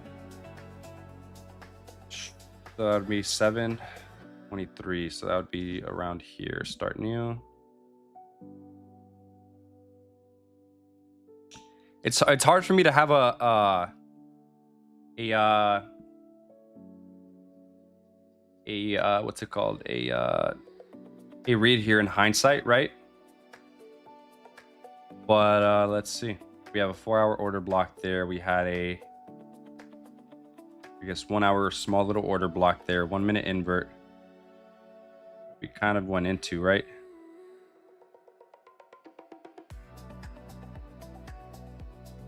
Where was ES at this point? ES was in that fair value. Yep. So 15 minute, 1 hour. 15 minute, what? Delivering bearish. 5 minute. Let's see. I would wait for a 5 minute. Change in state. Okay, we got that here. How's the 1 minute looking here?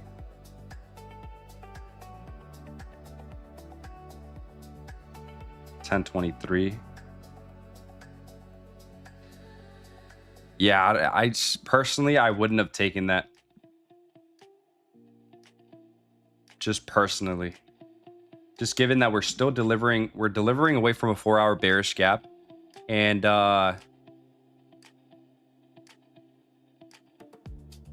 everything's still delivering bearish, right? The 15 minute. And sure, I guess the way you managed it was good. But for me, I personally don't like taking trades like that. The hourly in this case was still delivering bullish.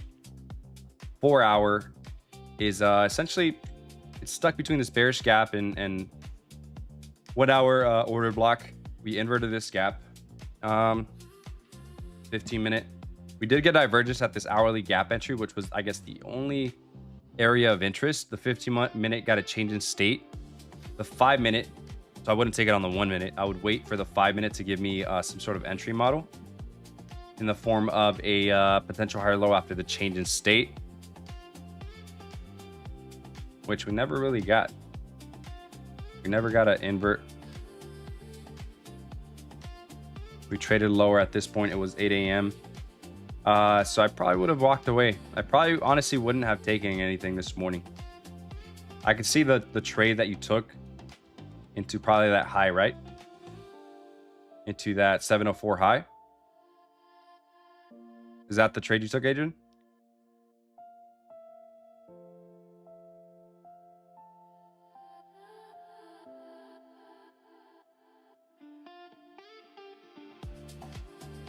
Oh, I got your DM, brother. MKZZ. Seems like your name is Mark. I got your DM, Mark. How do I purchase Rake's course? So keep in mind, chat, I purchased the mastermind. I forgot if it was $2,000 or $3,000, right? Now you can literally get that for $100. Like, it's genuinely absurd. It's very underpriced. Not me, again, not me selling anything. I don't get told to sell it, but I would say it's a very, very good deal. It was $2K for me. Yeah, I think at some point it went up to $2,000, right? Or sorry, $3,000. I think it's Discord. Here, I'll provide the link if you want to sign up and at least try it out. I would say it's worthy of trying out. Shit, all the information you get. And not only that, you're gonna get Jake's working on an indicator that is, in my opinion, literally the only indicator. Not that you need indicators, but it'll make everything very simple. You get his level system. You get everything. Let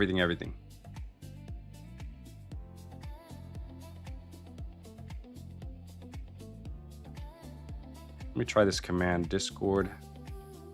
Lomeli, is that a thing?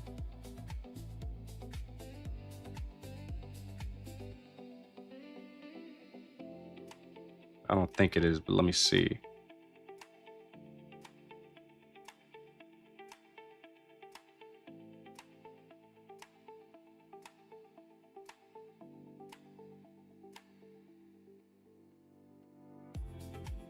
Yeah, no. So that link I provided up above us was where you would look into it. And yeah, that's it for me, chat. We did the giveaway. I'm gonna get you sorted here in a bit, Mark. And tomorrow should be trading for my trading setup, and I will no longer have this beautiful, amazing view.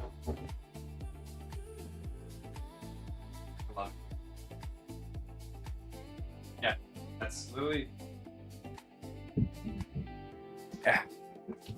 That's literally it for me here, chat.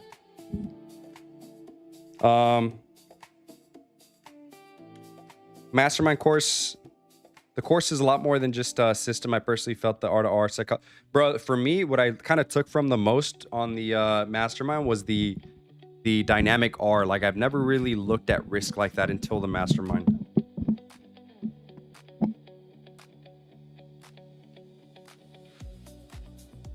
Until the mastermind.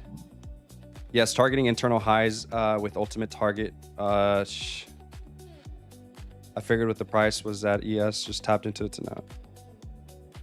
Yeah, honestly, you approached it the right way, Adrian. I think that your management outweighed the trade quality, which was, I think, is okay. I think it was a good setup regardless.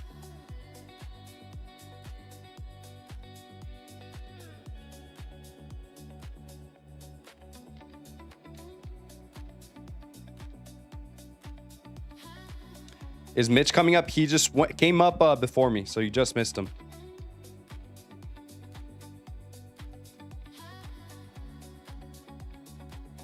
Yeah, Adrian, I think you did good. You managed it correctly, and although it wasn't the cleanest setup, I think that's, I guess, the best you could have gotten from those market conditions. My guy, appreciate you, Adrian. My guy, I genuinely do. I'm literally gonna go get probably a little workout in here and finish off the vlog, edit the vlog, and it should be posted on my channel. If you guys want to go check it out, subscribe to my channel. It's up above, Lomeli Trades. Just click on that, subscribe, and it should be up today. Sometime around in the next couple of hours. It should be up. It's a little boring, little vlog, but it should be, I don't know, I think it should be interesting. Gonna give that a shot for a couple of days. And maybe I just completely stop after this. Who knows, but yeah, stay tuned for that. Follow me on Instagram at Lomeli Trades. And so Instagram and YouTube are the same, Lomeli Trades. But yeah, some people shorted today, but it felt too iffy shorting the close today. Yeah, I agree. I think I genuinely think that the month of August should be very, or here going into this week and next week and the coming weeks should be very good. So I think that remaining patient for when price action aligns is my priority. And I do if price aligns and we invert the daily gap. Here, let me show you guys in price. If we invert this daily gap here, I do think that we see these relative equal highs up above us, which we'll see here a lot more clearly on the 4-hour.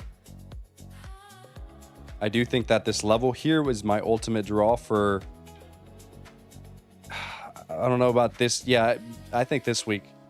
We'll see though. We'll see how this holds. It's all dependent on how this holds, right? How this holds. Do we slowly trail into overnight session, pull back?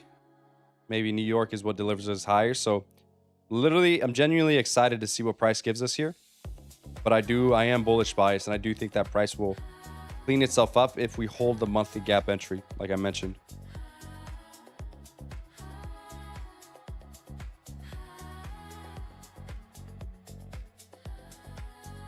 Yeah, that's it for me, chat. Again, stay tuned for the video. Lomeli Trades on YouTube and then Lomeli Trades on Instagram. But that's it for me, chat. I'm gonna fuck off, and I would say touch some grass, but I am going to go work out.